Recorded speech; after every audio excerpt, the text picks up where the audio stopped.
Jonathan's hand cracked across Catherine's face with such force that she stumbled backward into the marble credenza, sending a crystal vase crashing to the floor.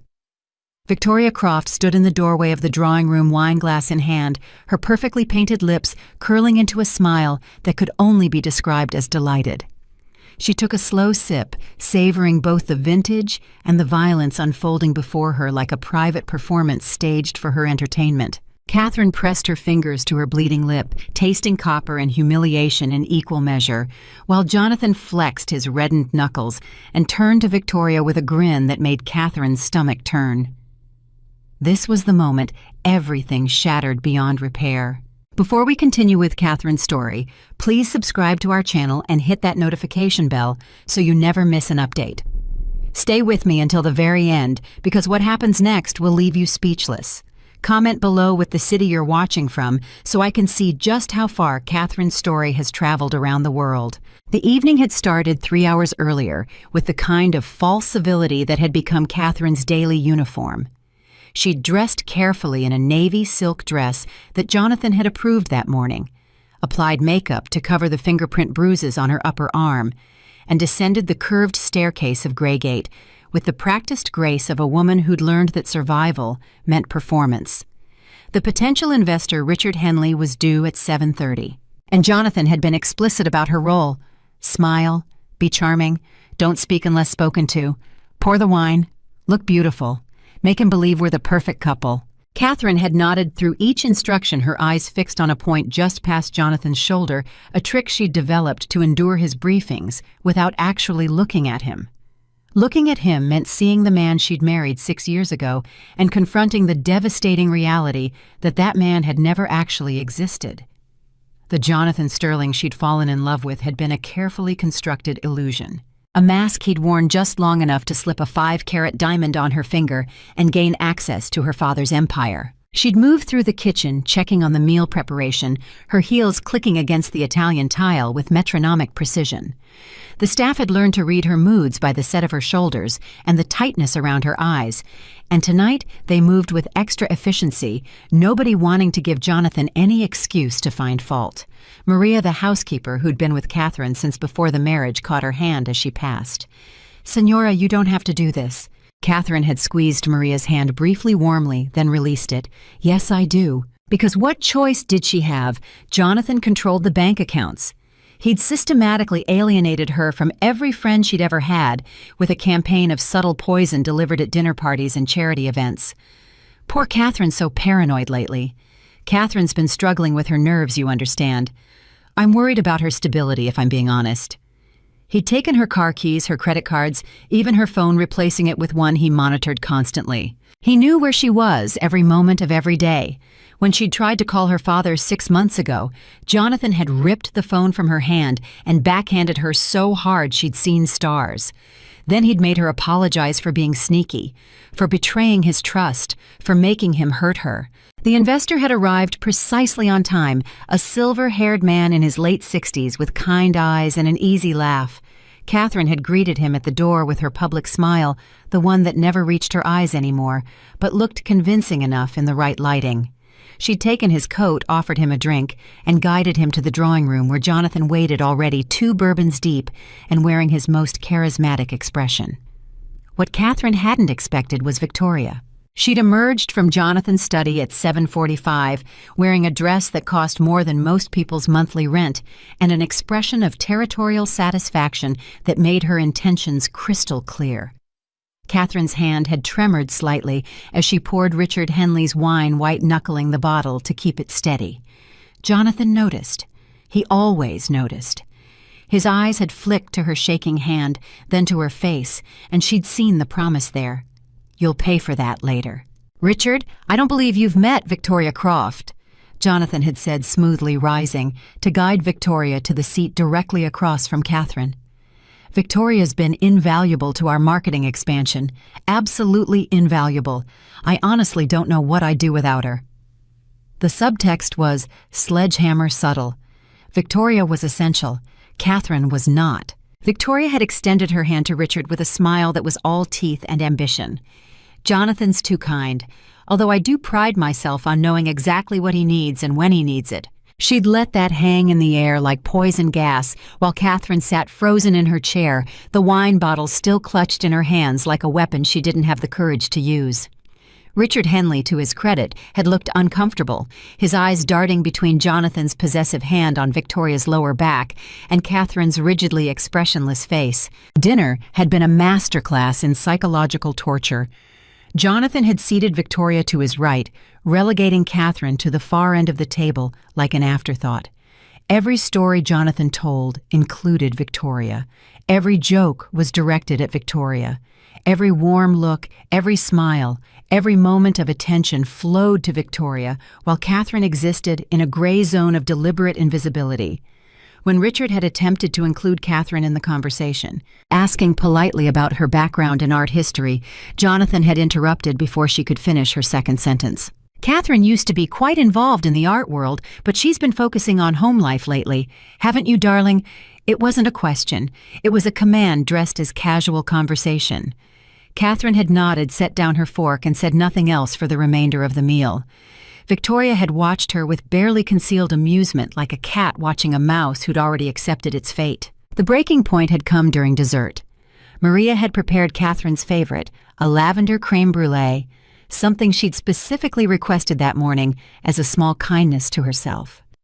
When Maria had set the dessert in front of her, Catherine had felt a tiny flicker of something almost like joy, a reminder that small pleasures still existed even in this prison of a marriage. Jonathan had noticed that flicker.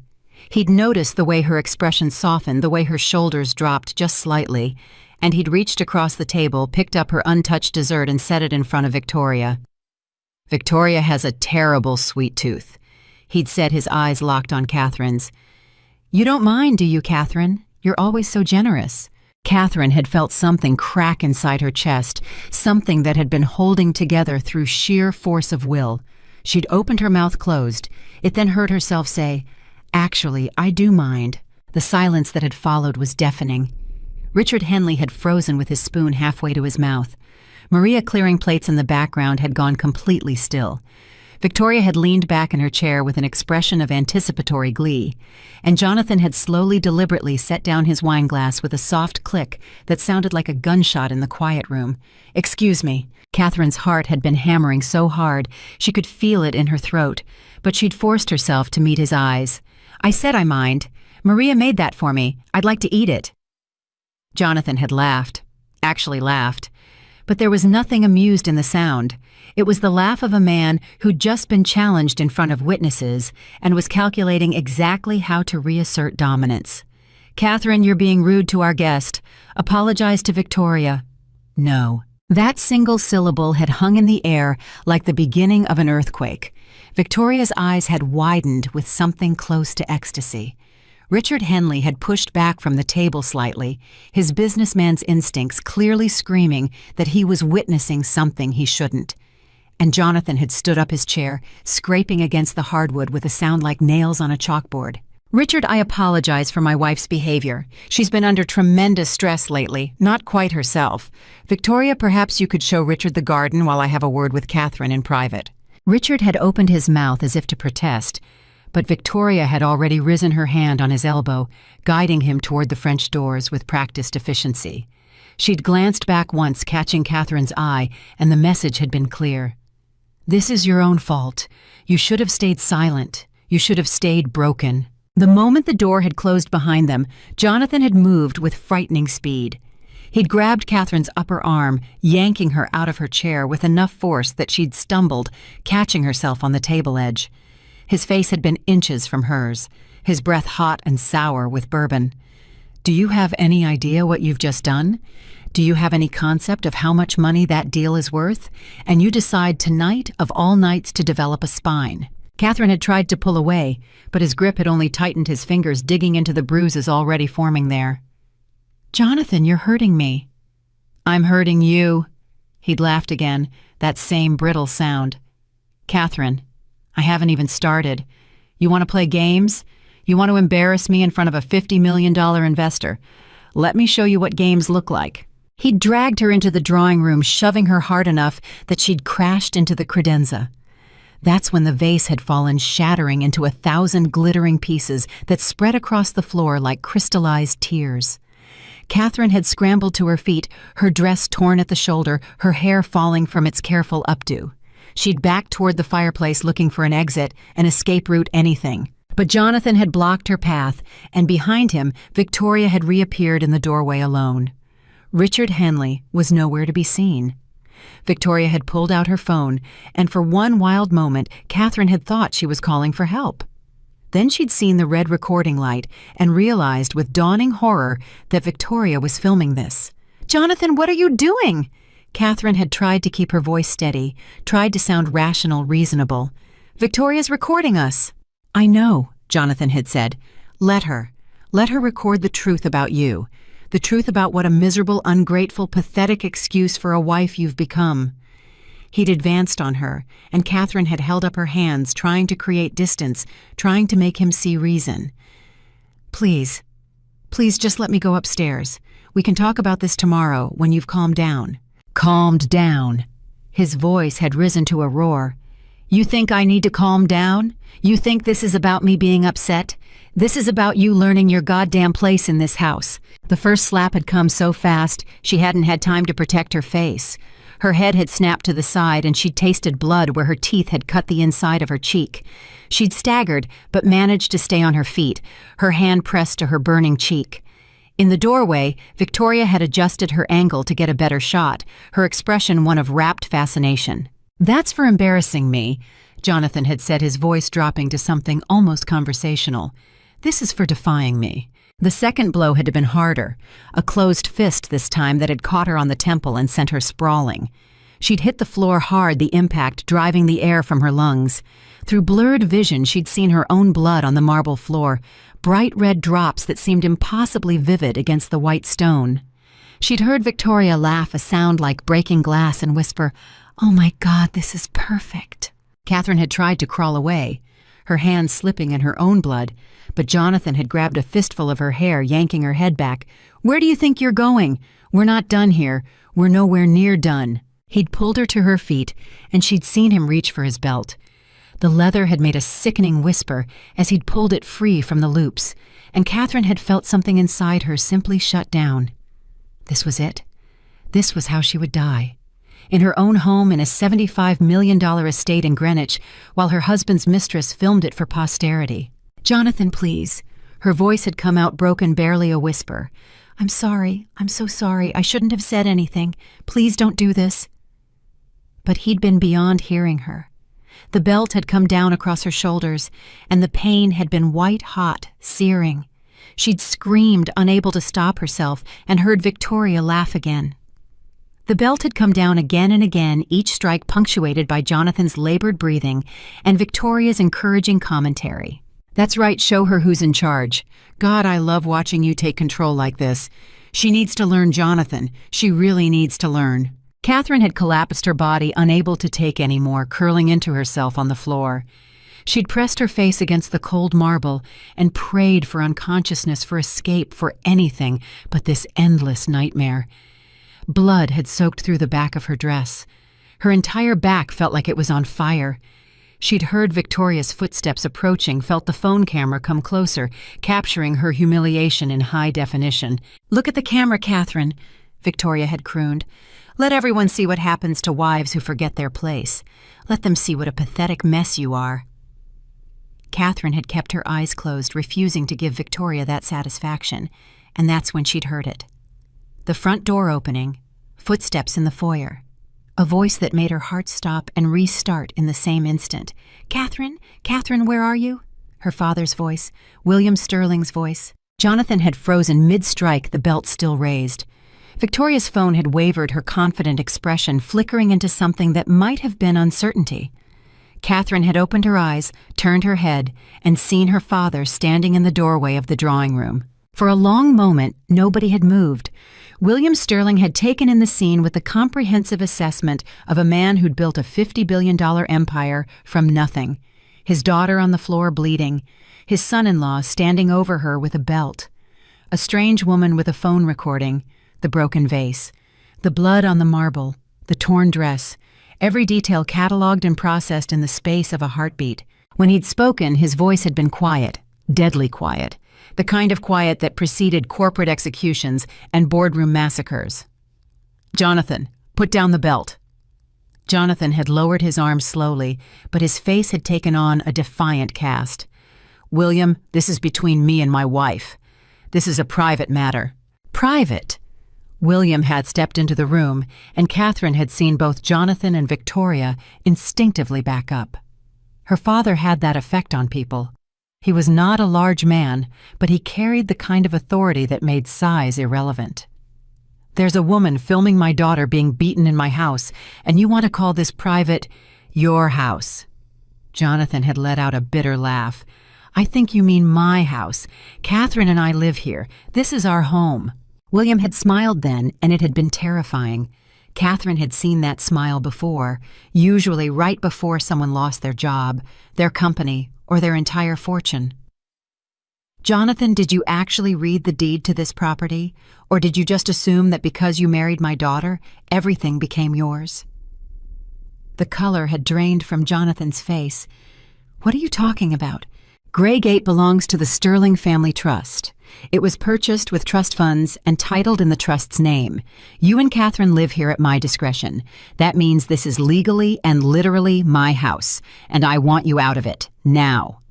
Victoria had edged toward the door, clearly recognizing that her presence had become a liability. But William had turned to her with surgical precision. "And you, give me the phone."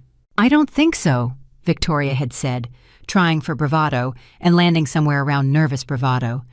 "This is my personal property, and I have every right to—" "You're standing in my house filming my daughter without her consent in a moment of extreme distress, which in Connecticut constitutes illegal wiretapping. You can hand me that phone voluntarily, or I can have you arrested and let the police seize it as evidence. Your choice. You have 5 seconds to decide." Victoria had looked at Jonathan clearly, hoping for some kind of support or rescue, but Jonathan had been staring at William like a man watching his entire world collapse. She'd thrust the phone at William and fled the room, her heels clicking rapidly toward the front door. They'd heard it slam a moment later. William had pocketed the phone and then finally had knelt beside Catherine. His hand on her shoulder had been gentle, so gentle, and that gentleness had broken something in her that Jonathan's violence couldn't touch. She'd started to cry great heaving sobs that hurt her battered ribs and torn back. "I'm sorry," she'd gasped. "Daddy, I'm so sorry. I didn't want you to see me like this. I didn't want anyone to know." "Shh! We're going to get you to a hospital. Maria—" His voice had carried through the house with commanding clarity. "Call an ambulance now." "That's not necessary." Jonathan had interjected, his voice taking on a pleading quality. "William, we can handle this privately. Catherine's fine, aren't you, Catherine? Tell your father you're fine." William hadn't even looked at him. He'd helped Catherine into a sitting position, supporting her weight, his expensive suit jacket, pressing against her bloody dress, without hesitation. "Jonathan, you are going to leave this house. You're going to go to a hotel. You're going to speak to no one about what happened here tonight. And first thing Monday morning, you're going to receive a call from my attorneys. I suggest you retain counsel immediately." "You can't do this," Jonathan had said. But the protest had sounded hollow even to Catherine's ears. "Catherine is my wife. This is my marriage. You can't just interfere like this." William had finally looked up at him then, and Catherine had felt Jonathan take an involuntary step backward from the cold fury in her father's eyes. "I can do whatever I want. You seem to have forgotten who holds the actual power in this relationship. Your position at Sterling Global gone as of this moment. The discretionary bonuses you've been receiving ended. The country club membership, the car allowance, the expense account, all of it gone. You married my daughter thinking you were marrying into money and power, but you forgot something crucial. The money is mine. The power is mine. And I am extraordinarily protective of what's mine." The ambulance had arrived 12 minutes later, and Catherine had been loaded onto a stretcher, while paramedics had documented her injuries with professional efficiency. Contusions to the face and temple, multiple lacerations across the back, possible concussion, possible fractured ribs. As they'd wheeled her out, she'd seen Jonathan standing in the foyer, looking lost and small and furious. Maria had been crying quietly in the kitchen doorway, and her father had been making phone calls. his voice crisp and businesslike as he'd begun the systematic dismantling of Jonathan Sterling's entire existence. In the ambulance with an IV in her arm and her father holding her hand, Catherine had finally asked the question that had been burning in her mind since the moment he'd appeared. "How did you know to come?" William had squeezed her hand gently. "Richard Henley called me from his car. He said he'd had a very disturbing dinner at your home, that your husband had been inappropriate with another woman, and that when he'd left, he'd heard shouting. He said something felt very wrong, and he thought I should know. I got here as fast as I could. I should have come sooner. I should have known something was wrong months ago." "I didn't want you to worry," Catherine had whispered. "Catherine, you're my daughter. Worrying about you is my job. And I failed at it. But I promise you I won't fail again. Jonathan Sterling is going to regret the day he ever laid a hand on you. By the time I'm finished with him, he'll wish he'd never even heard the Sterling name." The ambulance had pulled into Greenwich Hospital's emergency entrance, and Catherine had closed her eyes as they'd wheeled her in, thinking that maybe, just maybe, this nightmare was finally beginning to end. She'd been wrong, of course. It wasn't ending. It was transforming. The nightmare was about to become a war, and Catherine was about to discover that she'd inherited more than her father's money. She'd inherited his capacity for absolute devastating surgical revenge. The hospital room smelled like antiseptic and defeat, but Catherine barely noticed. She lay on her side because lying on her back meant pressing against the bandages that covered the belt marks, 15 distinct lacerations that the doctor had counted with clinical detachment while photographing each one for the medical record. Her father sat in the chair beside her bed, his phone pressed to his ear, his voice low and lethal as he spoke to someone Catherine couldn't identify. "I don't care if you have to wake the judge at home. I want a restraining order filed by 8 a.m. Monday morning. Emergency protective order tonight if possible. Yes, tonight. My daughter was beaten with a belt by her husband while his mistress filmed it. Does that sound like something that can wait until business hours?" Catherine closed her eyes and felt a tear slide down her cheek, tracing a path over the bruise that had already turned a sickening shade of purple. Her phone, her real phone that Jonathan had confiscated months ago, sat on the bedside table. Her father had retrieved it from Jonathan's study safe, along with her passport, her credit cards, and a stack of documents that Catherine hadn't even known existed. Prenuptial agreement, trust documentation, property deeds. Her entire life reduced to legal papers that proved she'd never actually had control of anything. Catherine. Her father's hand covered hers, warm and solid. "The nurse is bringing something for the pain. Try to rest." "I can't go back there." Her voice came out broken small. "Daddy, I can't go back to that house. You're not going back. Ever. I've already had your things packed. Maria and the staff are loading everything into a truck right now. You'll stay at the penthouse until we figure out next steps. He'll come after me. You don't know what he's like when he's angry. Tonight was bad, but if he thinks I'm actually leaving him, if he thinks I'm taking his meal ticket away, let him come." William's voice had gone cold again, that boardroom ice that had made grown men weep during hostile takeover negotiations. "I've already filed for the emergency protective order. I've had security stationed at every Sterling property, and I've made some calls to people who owe me favors. Jonathan Sterling won't be able to sneeze without me knowing about it." The nurse arrived with a small paper cup of pills and a gentle smile that didn't quite reach her eyes. She'd seen the photographs. She'd heard Catherine's story given in halting sentences to a patient advocate who documented everything with the kind of thoroughness that suggested this happened far more often than anyone wanted to admit. Domestic violence in a $75 million estate looked different than domestic violence in a trailer park. But the bruises were the same color regardless of your net worth. Catherine swallowed the pills and felt the edges of reality start to soften. She was drifting toward sleep when her father's phone rang again. He answered it immediately, listened for 30 seconds, then said something that made Catherine's eyes snap open despite the medication. "How much did she get?" Silence while whoever was on the other end responded. "Send it to my encrypted email, all of it. I want every frame, every angle, every second she recorded, and find out if she made copies." He hung up and met Catherine's questioning gaze. "That was Marcus, head of my security team.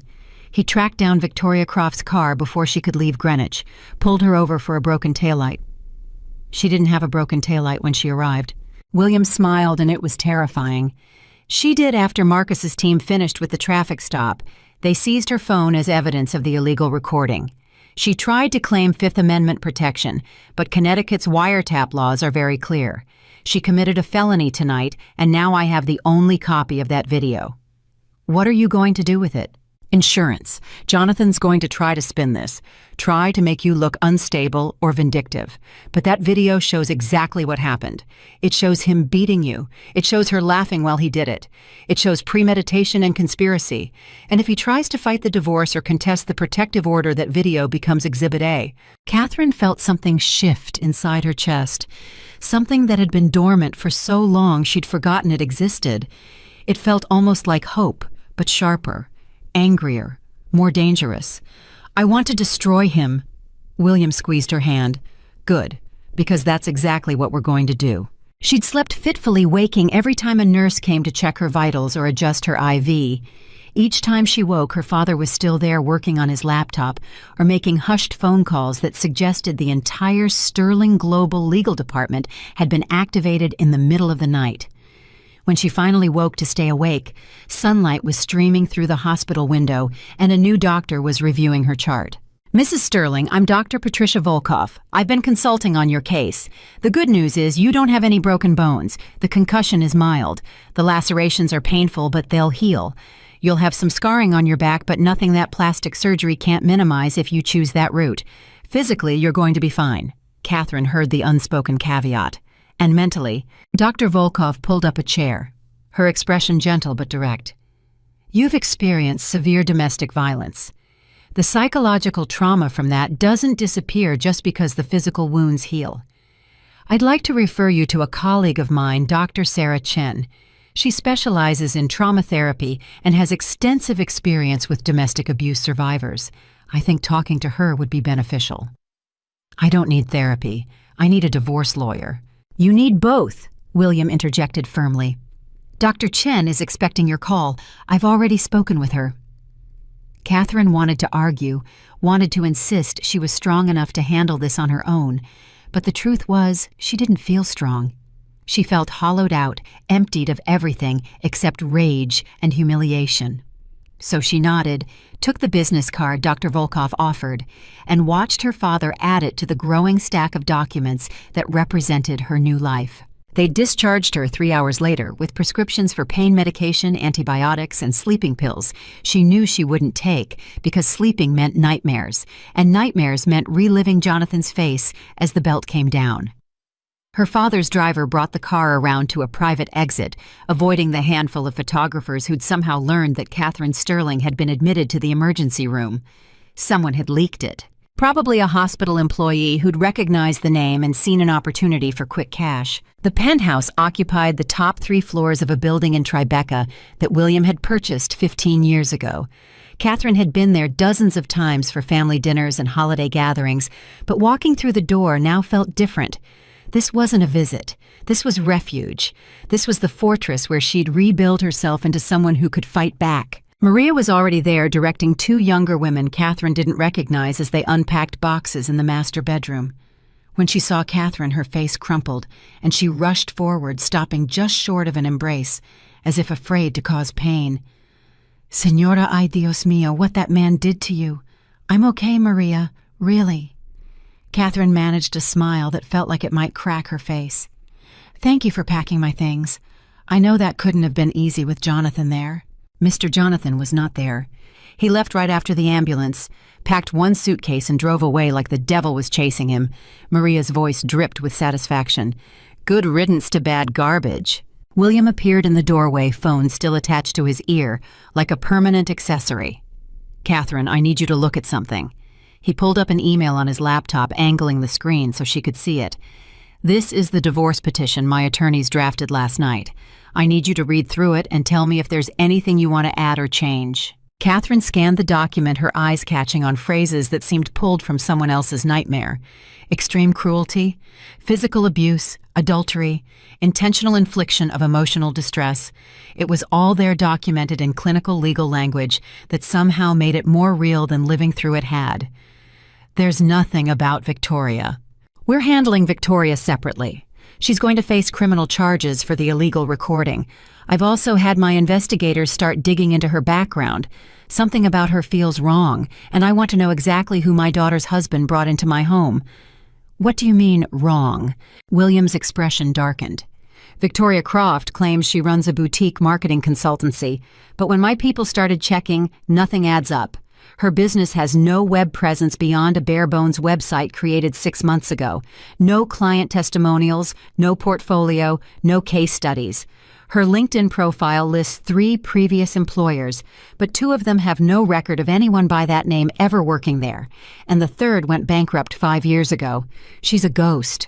Catherine felt ice water run down her spine. "So who is she really?" "That's what I'm going to find out.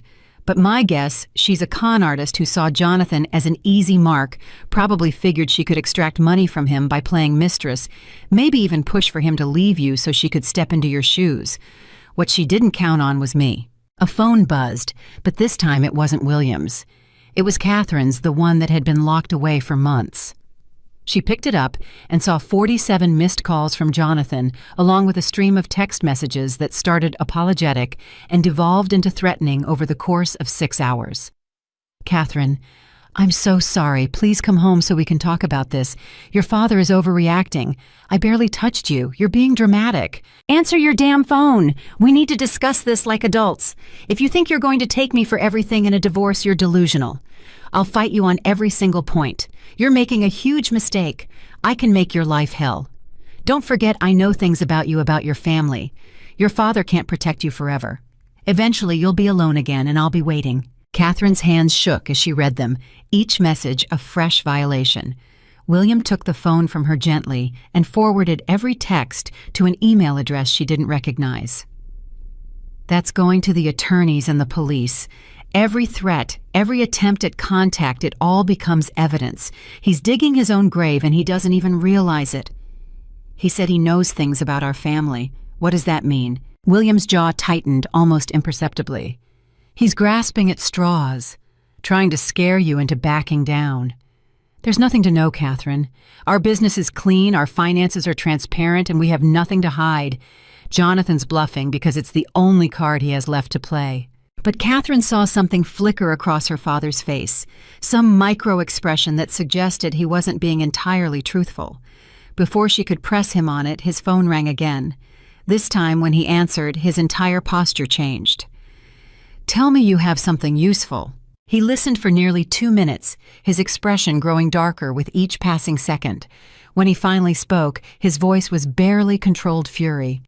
"Are you absolutely certain you verified this independently?" Another pause. "Send me everything. I want documentation, photographs, bank records, everything you've got." He hung up and looked at Catherine with an expression she'd never seen before. It was protective rage mixed with something that looked almost like pity. "What is it?" Victoria Croft isn't her real name. It's Victoria Castellano. She's been married 3 times. The first husband filed for bankruptcy after their divorce and claimed she'd systematically drained his accounts. The second husband is serving time for embezzlement claims she set him up but couldn't prove it. The third husband died in what was ruled an accidental fall down the stairs of their home. She inherited everything. The life insurance alone was $2.3 million. Catherine felt her stomach drop. "You think she killed him?" "I think she's a professional predator who targets wealthy men, embeds herself in their lives, and destroys them financially, and sometimes literally. And I think she chose Jonathan because she did her research and saw a weak man married to a very wealthy woman. She was playing the long game, Catherine. She wanted him to leave you, marry her, and give her access to what she thought was his fortune. What she didn't realize is that nothing Jonathan has actually belongs to him. It all belongs to me, held in trust, controlled through legal structures she never would have been able to access. So I was just collateral damage. She encouraged him to abuse me so I'd leave him and make room for her. I think she encouraged him to abuse you so she could film it and use it as blackmail later. Think about it. If she had video of Jonathan committing felony assault, she could have threatened to go public unless he paid her off. Or she could have used it to force you into a quick, quiet divorce with a favorable settlement that would have made Jonathan look like the wronged party. She was building leverage. Catherine stood up too quickly and had to grab the back of the chair to steady herself as pain lanced through her ribs. I need air. I need to get out of this apartment. I feel like the walls are closing in. You can't leave, not yet. Jonathan's been parked outside your old building for the past 3 hours. He knows you're not there, but he's waiting to see if you show up. And the press is starting to circle. Page 6 already has a blind item about a socialite wife spotted in the emergency room with suspicious injuries. It's only a matter of time before they connect the dots and publish your name. So what am I supposed to do? Hide, let him control my life even more than he already has. I won't live like that, Daddy. I'd rather face him in broad daylight than spend one more second being afraid. William studied her for a long moment, and Catherine saw approval flicker across his face. Then we go on the offensive. We stop reacting and start controlling the narrative. I'll set up a meeting with the PR team. We craft a statement, release it on our terms, and make it clear that you're not a victim hiding in shame. You're a survivor who's taking back her power. But Catherine, once we do this, there's no going back. This becomes public. Your life becomes public. Every detail of your marriage, your abuse, your divorce, it all becomes fodder for the tabloids and the gossip sites and the court of public opinion. Are you ready for that? Catherine thought about Jonathan's face as the belt came down. She thought about Victoria's laugh echoing in her ears. She thought about 6 years of systematic humiliation and control and isolation. And she thought about the woman she used to be before Jonathan had slowly dismantled her piece by piece. I'm ready. Let's burn it all down. The PR team had arrived within the hour. 3 sharp-dressed professionals who'd managed crisis communications for everyone from embattled politicians to celebrity divorce scandals. They'd set up in the dining room laptops and tablets spread across the table, already drafting statement options and monitoring social media for any mention of Catherine's name. The key is controlling the narrative before someone else does, explained Jennifer Park, the lead strategist. Right now, the story is just rumor and speculation. But once it breaks, and it will break, we need to make sure your voice is the loudest in the room. We position you as strong, not broken, resilient, not defeated. And we make it clear that Jonathan Sterling is an abuser who's about to face consequences. Won't that prejudice potential jurors if there's a trial? Catherine asked. Jennifer exchanged a glance with William. There won't be a trial. Jonathan can't afford one legally or reputationally. We're going to make the evidence so overwhelming and so public that his only option will be to settle on your terms. But that means we need to move fast and move hard. No hesitation, no mercy. Can you handle that? Catherine looked down at her hands at the IV bruise on the back of her wrist and the defensive wounds on her palms where she'd tried to shield herself. What do you need me to do? I need you to tell me everything. Every instance of abuse, every threat, every moment of control. I need dates if you remember them. Details that can be corroborated by witnesses or documentation. I need the names of friends he isolated you from, family members he prevented you from seeing. I need bank records showing how he controlled your finances, phone records showing how he monitored your communication. I need everything, Catherine, because we're building a case so airtight that Jonathan Sterling will have no choice but to surrender. So Catherine talked. She talked for 3 hours straight, her voice breaking occasionally but never stopping recounting a marriage that had been a prison disguised as a fairy tale. She talked about the first time he'd raised his voice to her 6 weeks after the wedding, when she'd suggested they spend Christmas with her family instead of his. She talked about the first time he'd grabbed her arm hard enough to leave bruises 3 months in, when she'd laughed at another man's joke at a dinner party. She talked about the systematic destruction of her friendships, her hobbies, her independence. She talked about the affair with Victoria that he'd flaunted in her face, bringing his mistress to their home, to their bed, making Catherine sleep in the guest room while Victoria occupied her space. Jennifer's team documented everything, cross-referencing details with calendar entries and social media posts and credit card receipts that painted a picture of escalating control and abuse. By the time Catherine finished, the sun had set and her throat was raw from talking. "This is good," Jennifer said, though her expression suggested she found nothing good about what she'd heard. "This is more than good. This is a prosecutorial case study in domestic abuse. Catherine, with your permission, I'd like to arrange an interview with a major media outlet. Someone sympathetic, someone who will let you tell your story without sensationalizing it. I'm thinking Gayle King on CBS, or maybe a sit-down with Anderson Cooper. Someone with gravitas, who'll treat this with the seriousness it deserves. Absolutely not. William's voice cut through the room like a blade. Catherine's not doing any interviews. This stays in statements and legal filings. With respect, Mr. Sterling, that's a mistake. The public is going to see her eventually. In court, leaving her lawyer's office, attending depositions. Wouldn't you rather control that first impression? Let her speak for herself, instead of having her story filtered through court reporters and tabloid journalists. My daughter is not entertainment. She's not going to parade her trauma on national television for ratings. Catherine stood up slowly, wincing as the movement pulled at her stitches. Actually, I think I should do it. William turned to her, surprise evident on his face. Catherine, how many other women are sitting in their homes right now, being abused by their husbands, thinking they can't leave because no one will believe them? How many women think that domestic violence only happens to poor women? Uneducated women. Women without resources. I have every advantage possible, and I still couldn't escape for 6 years. If I can show them that it can happen to anyone, that it's not their fault, that there's a way out, doesn't that matter? Jennifer was nodding enthusiastically. That's exactly the angle. Catherine Sterling, daughter of a billionaire living in a mansion and still trapped in an abusive marriage. It breaks every stereotype people have about domestic violence. It forces people to confront the fact that money doesn't protect you from violence, privilege doesn't protect you from abuse, and staying has nothing to do with weakness. William was silent for a long moment, his hand rubbing his face in a gesture Catherine recognized from her childhood. It was what he did when he was wrestling with a decision he didn't like, but knew was right.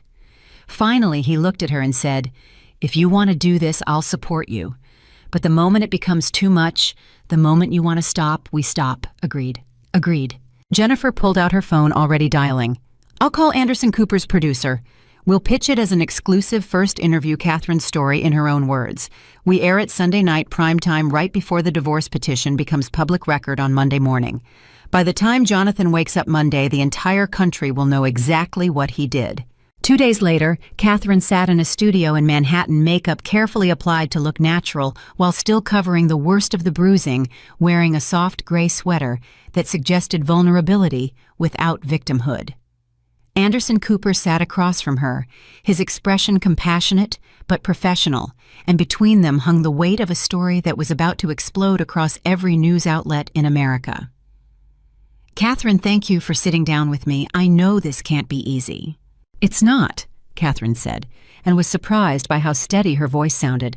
"But it's necessary. For too long I've let shame and fear keep me silent, and that silence almost killed me." Anderson leaned forward slightly. "Tell me what happened 3 nights ago at your home in Greenwich." And Catherine told him. She told him everything. The cameras rolled, and somewhere in a hotel room in Connecticut, Jonathan Sterling watched his entire world end in real time, broadcast in high definition to millions of viewers who would never see him as anything other than a monster. Victoria Castellano, watching from her attorney's office where she'd gone to ground after learning about the criminal investigation, realized that her carefully constructed life of targeting wealthy men had just reached its spectacular conclusion. And William Sterling, watching from the penthouse with his security team on high alert, allowed himself the smallest smile of satisfaction. The war had begun, and they'd just fired the opening shot that would be heard around the world. The interview aired at 9 p.m. Eastern, and by 9:15, Catherine's phone had exploded with notifications she couldn't bring herself to read. She sat in the penthouse living room, her father beside her on the couch, watching the television screen as Anderson Cooper's voice narrated B-roll footage of Greygate's exterior, the mansion looking both imposing and sinister in the evening light. "That beautiful home became my prison," Catherine heard herself say on screen, and the woman speaking looked like her, but sounded stronger, clearer, more certain than she'd felt in years. "My husband systematically destroyed every connection I had to the outside world. He took my phone, my car keys, my credit cards. He monitored my every movement, and when I tried to resist, when I tried to assert even the smallest amount of independence, he punished me." Anderson's face filled the screen, his expression grave. "And that punishment escalated to physical violence. Yes, it started small, a grab that was too rough, a push that sent me into a wall. Each time he'd apologize, promise it would never happen again, tell me he loved me too much, and that's why he got so emotional. I believed him because I wanted to believe him, because admitting the truth meant admitting I'd made a catastrophic mistake in marrying him. William's hand found Catherine's squeezing gently. On screen, Anderson was asking about the night 3 days ago, and Catherine watched her own face tighten as she recounted Jonathan's violence and Victoria's laughter. The network had blurred the photographs of her injuries, but they'd shown enough. The bruising, the split lip, the bandages covering her back. Victoria Croft, who you've identified as your husband's mistress, was filming this attack on her phone. Why do you think she did that? Catherine on screen had paused, gathering her thoughts, and Catherine on the couch remembered that moment, remembered the publicist's coaching about staying calm, staying controlled, letting the facts speak for themselves. I think she was building leverage. I think she planned to use that video to blackmail my husband or to force me into a divorce that would benefit her financially. What she didn't count on was my father arriving when he did and confiscating that phone. Your father, William Sterling, is the CEO of Sterling Global. Some critics might say that you're only able to escape this situation because of your family's wealth and power. What would you say to women who don't have those resources? The Catherine on screen had looked directly into the camera, and the Catherine on the couch felt tears prick her eyes, remembering what she'd said next. I'd say that I had every advantage possible, and I still couldn't leave for 6 years. I had money, education, family support, and I was still trapped because abuse doesn't discriminate based on net worth. But you're right that resources matter. That's why I'm announcing tonight that I'm establishing the Sterling Foundation for Domestic Violence Support. It will provide legal assistance, emergency housing, financial support, and counseling for abuse survivors who need help escaping dangerous situations. Because everyone deserves the protection and resources that my father was able to provide me, regardless of their bank account. William turned to her, surprise evident on his face. You didn't mention you were going to announce the foundation. I know. I wanted it to be real first, not just a soundbite. I talked to Jennifer this morning and she helped me set up the initial framework.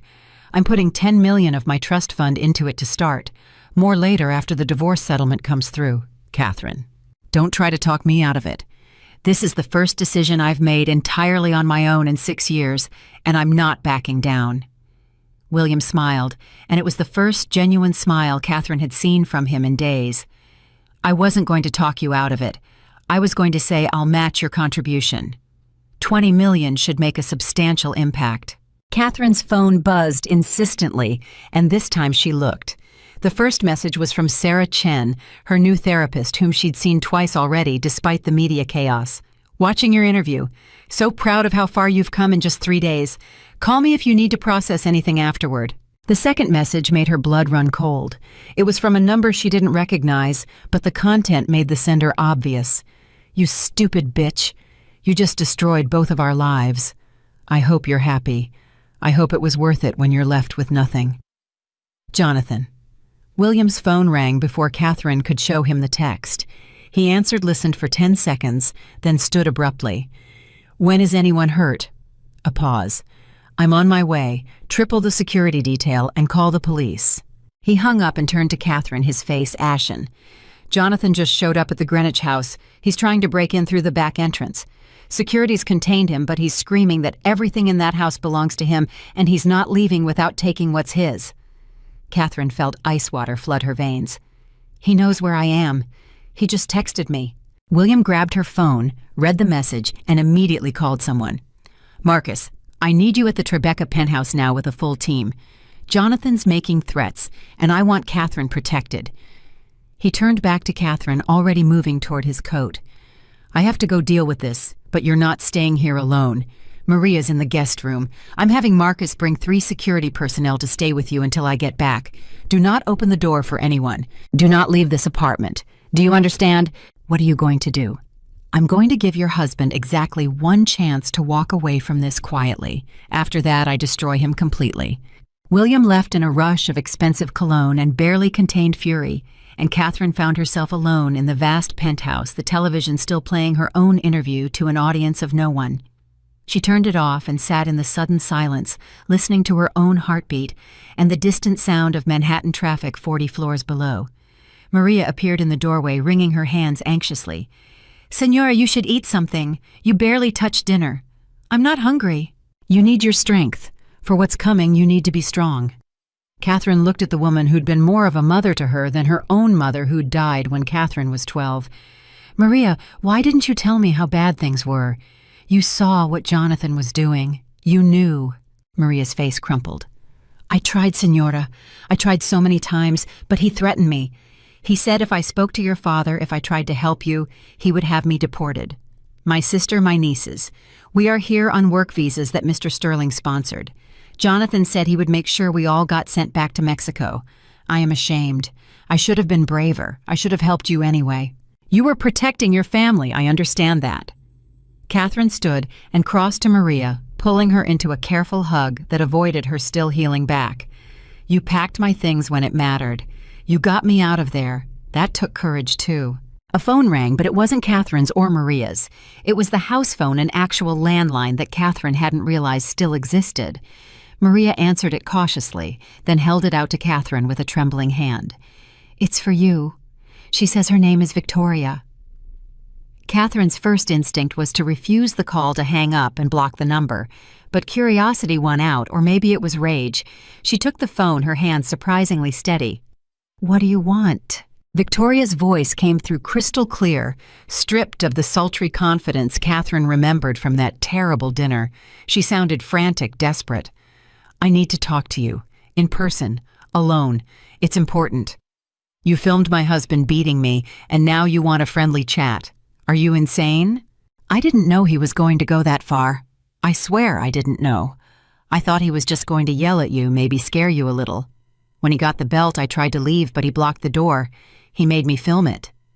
Catherine laughed, and the sound was bitter enough to etch glass. "You're lying. You laughed while he beat me. I heard you. 'This is perfect,' you said. Those were your exact words." Silence on the other end. Then Victoria's voice came back, smaller, quieter. "Okay, yes. I laughed because I was terrified and didn't know what else to do. I laughed because Jonathan gets violent when people don't react the way he wants them to, and I needed him to think I was on his side. You don't know what he's really like, Catherine. You don't know what he's capable of." "I know exactly what he's capable of. I was married to him for 6 years." "Then you know he's not going to just accept this divorce and move on. He's going to fight back, and when he fights back, people get hurt. I'm calling because I have information. Information about Jonathan that your father needs to know. Information that could protect you." Catherine's grip tightened on the phone. "What information?" "Not over the phone. I need to meet you somewhere public, somewhere safe. Tomorrow morning.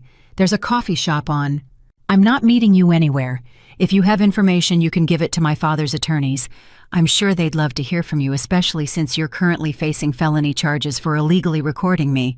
Those charges go away if I cooperate with your father's investigation. My lawyer already worked out a deal.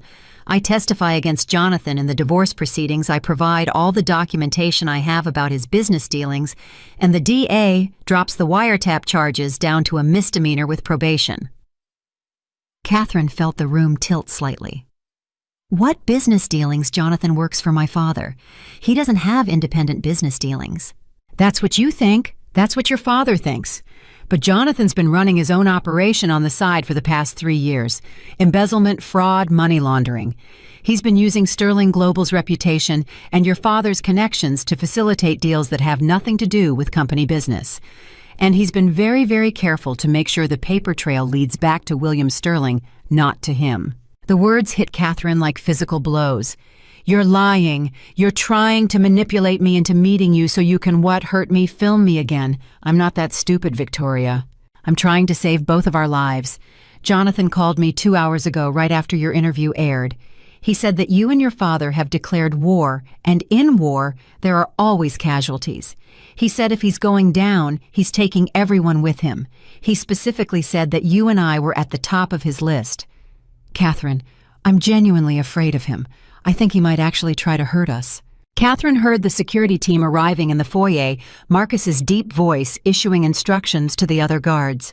She felt marginally safer, knowing they were there, but Victoria's words had planted seeds of doubt she couldn't ignore. If you really have evidence of Jonathan's criminal activity, why haven't you gone to the police? Because some of that criminal activity involves people who make Jonathan look like a Boy Scout. I'm talking about organized crime connections, Catherine. Money laundering for people who don't take kindly to witnesses. If I go to the police without protection, without some kind of immunity deal that covers all of it, I'm dead. So yes, I made a deal with your father's legal team. I cooperate fully, I get protection, and the charges against me get reduced. It's self-preservation. Send the evidence to my father's attorneys. Email it, fax it, put it on a thumb drive and mail it. But I am not meeting you. The evidence is in a safe deposit box. The key is in my apartment. And my apartment is currently under surveillance by people I don't recognize who are definitely not police or your father's security team. I can't go back there alone, Catherine. I need help, and you're the only person who has any reason to want this evidence as badly as I need to get rid of it. Catherine pressed her free hand to her forehead, feeling the beginning of a headache forming behind her eyes. Why would I possibly trust you? You participated in my abuse. You enjoyed it. You laughed while I was beaten. Give me one good reason why I should believe anything you're saying. Because I'm telling you that your husband is planning something terrible, and when it happens, you're going to wish you'd listen to me. Jonathan has been building a plan B for years. Money hidden in offshore accounts, fake identities, connections to people who can make problems disappear. And right now, Catherine, you're his biggest problem. He's not going to just let your father destroy him. He's going to strike back, and he's going to strike hard. The line went dead. Victoria had hung up, leaving Catherine standing in the penthouse, holding a phone that suddenly felt like it weighed 1,000 pounds. Marcus appeared in the doorway, his 6'4" frame filling the space completely. "Ma'am, we've secured the perimeter. You're safe here. Your father called from Greenwich. He wants to talk to you." Catherine took Marcus's phone with hands that weren't quite steady. "Daddy." "Catherine, listen to me carefully. Jonathan's been arrested. He attacked one of the security guards trying to get into the house. Punched him in the face, broke his nose. The Greenwich police have him in custody now. He's being charged with assault, trespassing, and violation of the restraining order. He's not getting bail tonight." Relief flooded through Catherine so intensely she had to sit down. "He can't get to me. He can't hurt me. Not tonight." But Catherine, his lawyer, is already making noises about bail being set tomorrow. They're arguing he's not a flight risk, that he has ties to the community, all the usual nonsense. The DA is going to push back hard, but there's a chance a judge could grant bail with conditions. What kind of conditions? House arrest, ankle monitor, no contact orders. But Catherine, those are just pieces of paper. If Jonathan decides to violate them, the only thing stopping him is fear of consequences, and I'm not sure he's rational enough right now to care about consequences. Catherine thought about Victoria's call about the warnings and the claims about organized crime and money laundering. "Daddy, I need to tell you something. Victoria Croft just called me." The silence on the other end was profound. When William finally spoke, his voice was dangerously quiet. What did she want? "She says Jonathan's been involved in criminal activity, embezzlement, fraud, money laundering. She says he's been running his own operation using Sterling Global's reputation and that he's made the paper trail lead back to you instead of him. She wants to meet with me to retrieve evidence from her apartment." "Absolutely not. You are not going anywhere near that woman. This is obviously a trap." "That's what I thought too. But Daddy, what if she's telling the truth? What if Jonathan has been committing crimes in your name? What if he's built some kind of case that makes you look guilty?" She heard her father take a deep breath, the sound of a man forcibly controlling his temper. "If Victoria has evidence, she can provide it through the proper channels. My attorneys have been in contact with her legal team. If she's cooperating, she knows how to get information to us safely. She says her apartment is being watched by people who aren't police and aren't your security team." Another pause, longer this time. "I'll have Marcus send a team to check it out. In the meantime, you stay exactly where you are. Don't answer any more calls from numbers you don't recognize. Don't open the door for anyone except people Marcus personally approves. And Catherine, if Victoria contacts you again, you tell her that any further communication needs to go through attorneys. Do you understand? Yes. I'm going to be here for another few hours dealing with the police and making sure the charges stick. Try to get some sleep. Tomorrow's going to be difficult." Catherine hung up and handed the phone back to Marcus, who'd been listening to her side of the conversation with professional attentiveness. "Ma'am, your father's right. You shouldn't have contact with Victoria Croft. She's demonstrated that she's willing to participate in violence against you. Nothing she says can be trusted. I know that. But Marcus, what if Jonathan really has been committing crimes? What if he set up my father to take the fall? My dad built Sterling Global from nothing. It's his entire legacy. If Jonathan destroys that, then we'll deal with it. But we'll deal with it smart, not by walking into traps set by desperate criminals. Marcus moved to the windows, checking the street 40 floors below. The team your father sent is going to do rotating shifts. 2 men inside at all times, one monitoring the elevator, one monitoring this floor. There's no way Jonathan or anyone else gets to you tonight. Catherine nodded, but she couldn't shake the feeling of dread that had settled in her stomach like a stone. She retreated to the master bedroom, Maria following, to help her change into pajamas and take her evening medications. The pills were supposed to help with pain and sleep, but Catherine doubted anything short of unconsciousness would quiet the thoughts racing through her mind. She lay in bed, staring at the ceiling, listening to the unfamiliar sounds of the penthouse at night. Footsteps in the hallway as security guards changed positions. The low murmur of voices as they communicated via radio. The distant wail of sirens somewhere in Manhattan's endless night. She must have eventually fallen asleep because she woke with a start to her phone ringing the screen showing 4:37 a.m. and an unknown number. She should have ignored it. She should have blocked it and gone back to sleep. But something made her answer some instinct that this call was important. Catherine Sterling. The voice was male, professional, unfamiliar. Who is this? My name is Detective Robert Marsh with the Connecticut State Police. I'm calling about your husband, Jonathan Sterling. Ma'am, there's been an incident. Catherine sat bolt upright, her heart hammering. What kind of incident? Jonathan Sterling was being held at the Greenwich Police Department pending arraignment. At approximately 3:45 this morning, he suffered what appears to have been a severe allergic reaction. He went into anaphylactic shock. Ma'am, I'm very sorry to tell you this, but your husband died 20 minutes ago. The words didn't make sense. Catherine heard them individually, but couldn't assemble them into coherent meaning. That's impossible. Jonathan doesn't have allergies. The medical examiner will determine cause of death, but preliminary investigation suggests he ingested something he was severely allergic to. We're reviewing security footage from the holding cell and interviewing everyone who had contact with him. Ma'am, I know this is a shock, but I need to ask you some questions. Where have you been for the past 6 hours? Here, at my father's penthouse in Manhattan. I've had security guards with me all night. Are you suggesting I had something to do with this? I'm not suggesting anything. I'm gathering information.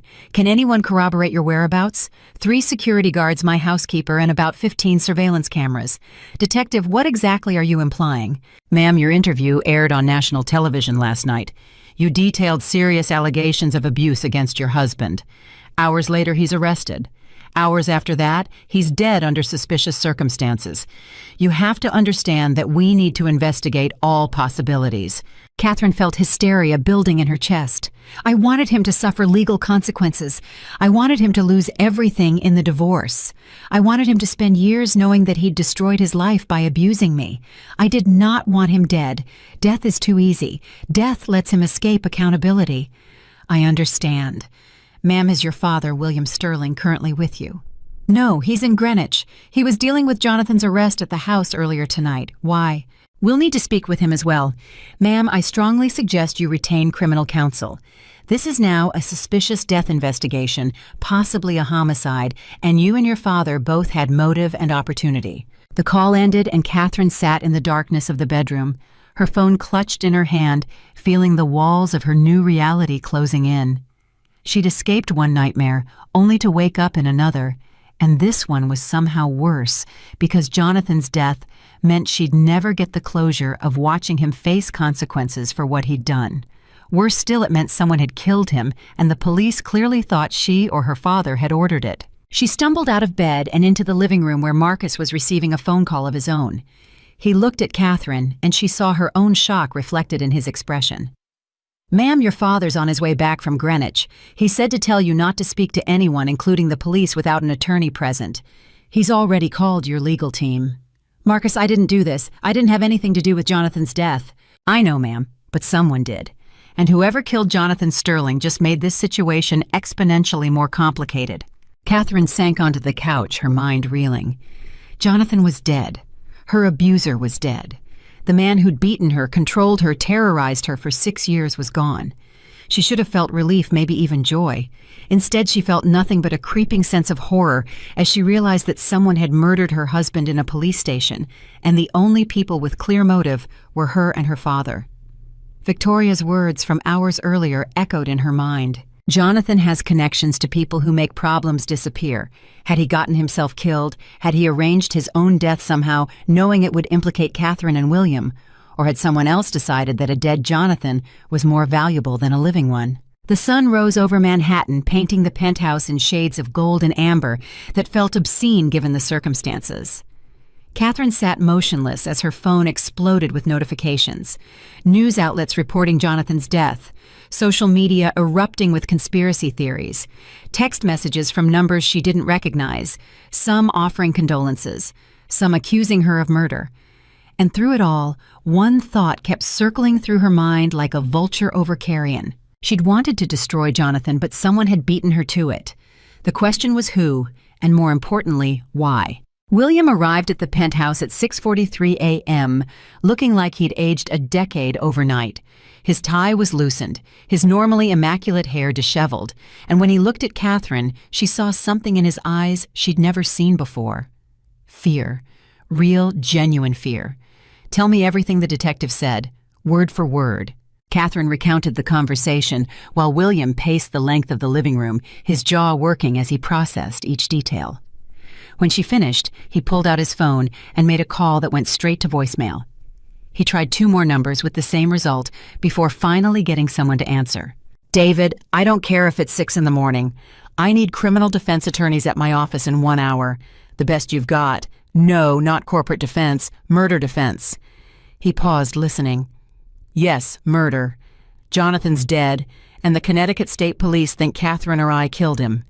Get me lawyers who've handled high-profile homicide cases and won them. Price is irrelevant." He hung up and turned to Catherine. "You don't speak to the police without counsel present. You don't speak to reporters. You don't speak to anyone. From this moment forward, everything you say can and will be used against you." "I didn't kill him, Daddy. You have to believe me." "Of course I believe you. But it doesn't matter what I believe. It matters what the prosecution can prove or make a jury believe. And right now we've handed them motive on a silver platter. You went on national television and detailed years of abuse. You announced you were divorcing him and taking everything. Then he turns up dead in police custody hours later. Every prosecutor in the country would salivate over a case this clean." Maria appeared from the kitchen with coffee that Catherine couldn't imagine drinking, but took anyway because her hands needed something to hold. "Senor Sterling, the news is saying Jonathan was poisoned. They're saying someone put something in his food." William stopped pacing.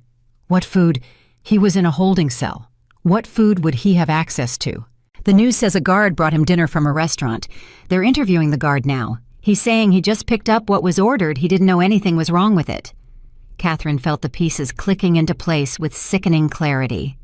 Someone ordered food, had it delivered to the police station, and the guard just gave it to Jonathan without checking it, without questioning where it came from.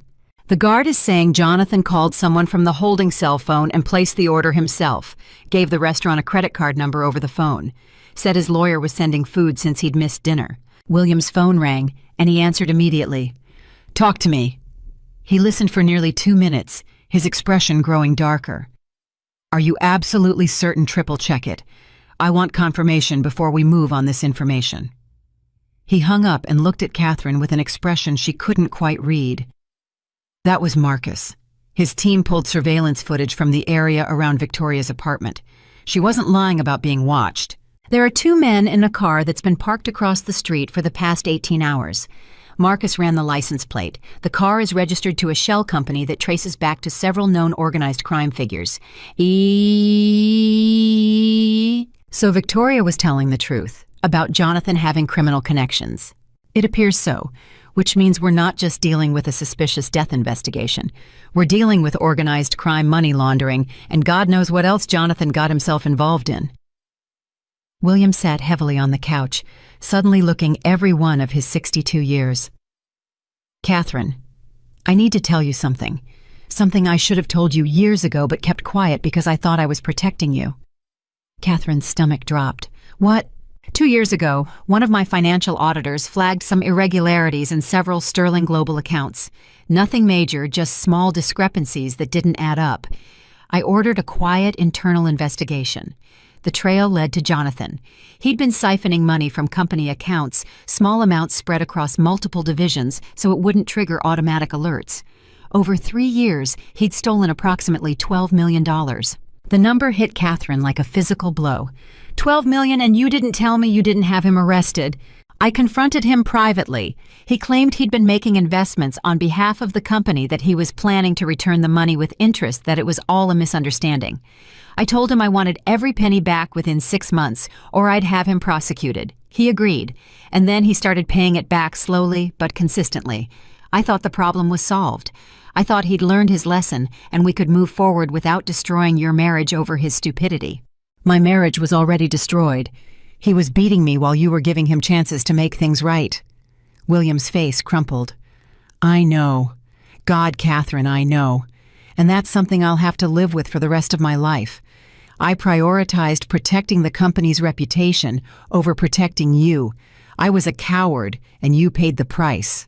Catherine wanted to be angry, wanted to rage at her father for keeping this secret, but she was too exhausted, too overwhelmed by the tsunami of revelations that kept crashing over her.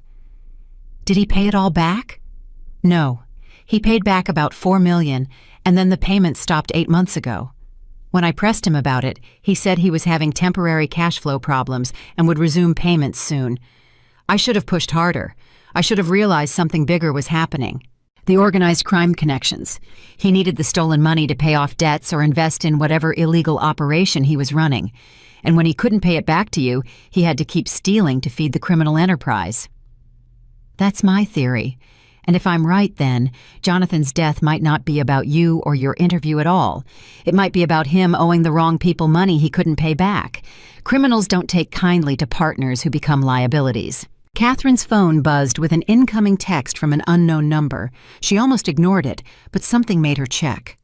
The message was short and terrifying. "They're going to arrest your father within 24 hours unless you do exactly what I say. Come to the address below. Alone. 1 hour. Victoria." Catherine showed the text to William, whose face went white. "That's a trap. It has to be a trap." "But what if it's not? What if she really does have information that could clear you, Daddy? I can't let you get arrested for a murder you didn't commit. I can't sit here and do nothing while your entire life gets destroyed." Catherine, think about this rationally. Victoria Croft has demonstrated that she cannot be trusted. She participated in your abuse. She filmed you being beaten. She's currently trying to avoid prosecution by cooperating with investigators. Everything she says and does is about self-preservation. If she's contacting you now, it's because she wants something, and whatever she wants is not in your best interest. Marcus appeared in the doorway. "Ma'am, there's someone here to see you. She says it's urgent. Says her name is Detective Sarah Mitchell with the Connecticut Major Crimes Unit." William stood immediately. "Catherine doesn't speak to police without her attorneys present. Actually, Mr. Sterling, Detective Mitchell said she's not here in an official capacity. She said to tell Miss Sterling that she has information about Victoria Castellano that needs to be shared immediately, and if Miss Sterling doesn't hear what she has to say, someone else is going to die tonight." Catherine and William exchanged looks. William nodded once, and Marcus stepped aside to allow a woman in her mid-40s to enter. She wore jeans and a blazer, her shield clipped to her belt, her expression grim. "Miss Sterling." "Mr. Sterling, thank you for seeing me.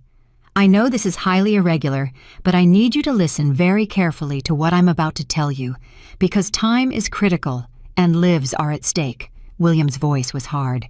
"Are you here to arrest my daughter?" "No, I'm here to warn her. Victoria Castellano, who you know as Victoria Croft, is not who she's been pretending to be. She's not just a con artist with a history of targeting wealthy men.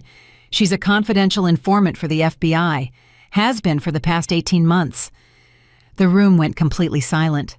Catherine felt like all the air had been sucked out of her lungs. "What?" "Victoria was recruited by the FBI after her third husband died under suspicious circumstances. They offered her immunity in exchange for infiltrating organized crime networks that prey on wealthy individuals.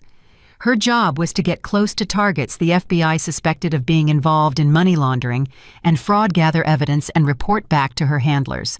Jonathan Sterling became a target 6 months ago when financial intelligence flagged him for suspicious transactions. William found his voice first. You're telling me that Victoria was a federal agent, that she infiltrated my company, seduced my son-in-law, and participated in my daughter's abuse, all as part of an FBI operation. I'm telling you that Victoria was supposed to gather evidence against Jonathan. She was not authorized to participate in domestic violence. That video she filmed, her FBI handlers didn't know about it until after it was confiscated by your security team. When they found out, they were furious. Victoria went rogue.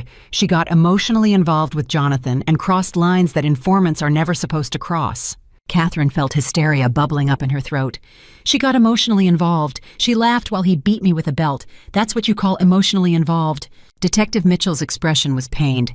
Miss Sterling, I understand your anger.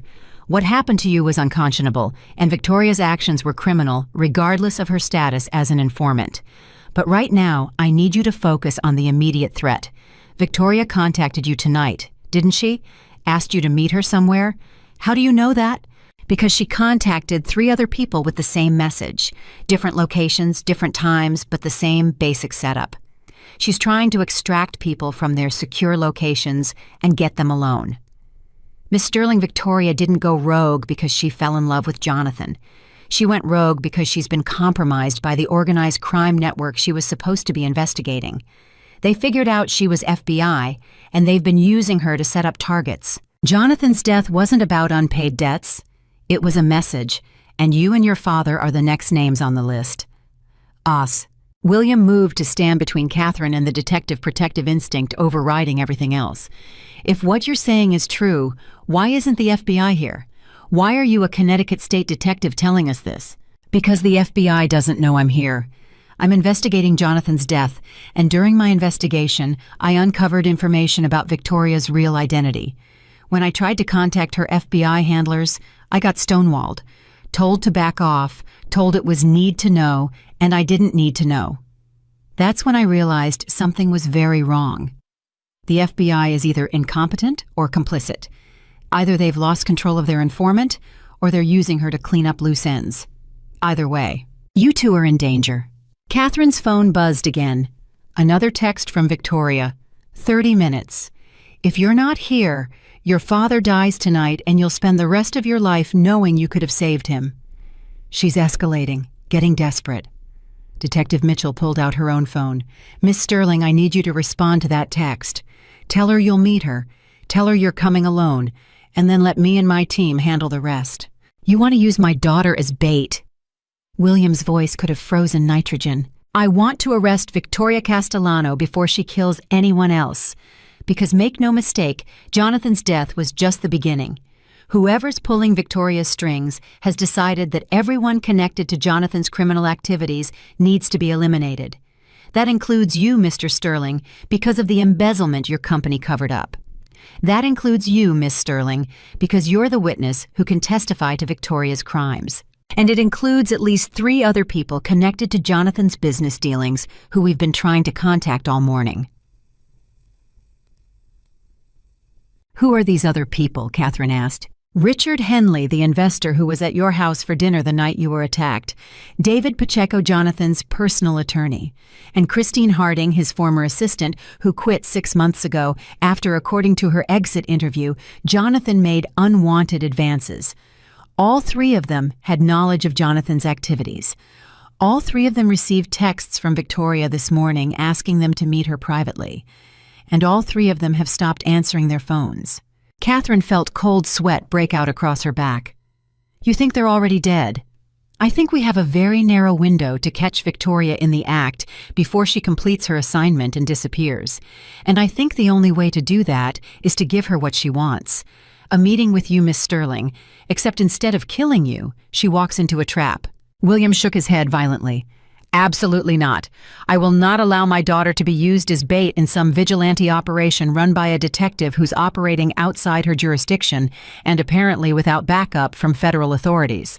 Then she dies anyway, Mr. Sterling. Just slower. You can hire all the security you want, but if the people behind Victoria want you dead, they'll find a way. They got to Jonathan in a police station. Do you really think your penthouse is safer than that? Catherine looked at her father and saw the impossible choice written across his face. Risk her life now in a controlled operation or wait for an uncontrolled attack that could come at any moment. She made the decision before he could protest further. What do I need to do? Catherine, no. Daddy, she's right. Hiding isn't going to work. These people got to Jonathan in custody. They'll get to us eventually. At least this way we're taking the fight to them on our terms. Detective Mitchell was already texting on her phone, presumably alerting her team. The address Victoria gave you is a warehouse in Red Hook, Brooklyn. Industrial area, mostly abandoned, perfect for an ambush. We'll have teams positioned around the perimeter. You'll wear a wire. The moment Victoria makes a threatening move or reveals who she's working for, we move in and arrest her. And if something goes wrong, William's voice was tight with barely controlled panic, then I've already failed at the most important job I've ever had, and I'll spend the rest of my life regretting it. But Mr. Sterling, if we don't do this, you're both dead anyway. At least this way you have a fighting chance. 2 hours later, Catherine sat in the back of an unmarked police car, 3 blocks from the warehouse, a wire taped to her chest, an earpiece hidden behind her hair, and fear churning in her stomach like acid. Detective Mitchell sat beside her, going over the plan for the 3rd time. You walk in through the front entrance. Don't try to be clever. Don't try to explore. Go exactly where Victoria tells you to go. Keep her talking. Ask questions. We need her to reveal who she's working for and what the end goal is. The moment you feel unsafe, say the word red and we come in. But Catherine, try to wait until we have what we need. This might be our only chance to break this case open. And if Victoria isn't working alone, if there are people waiting inside to kill me the moment I walk through that door, then we adapt. But our surveillance suggests she's alone. Heat signatures show one person inside, no vehicles in the immediate area except hers. We're as prepared as we can be.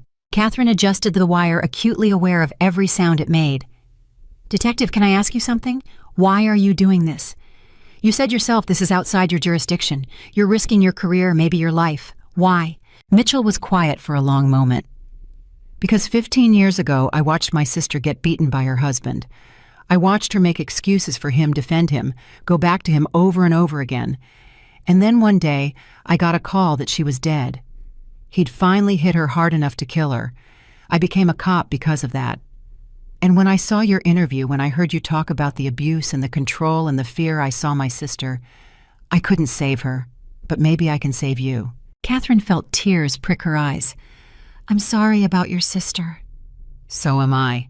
Which is why we're going to make sure Victoria, and whoever she's working for, face justice. You ready? Catherine wasn't ready. She didn't think she'd ever be ready. But she nodded anyway and stepped out of the car into the cold morning air.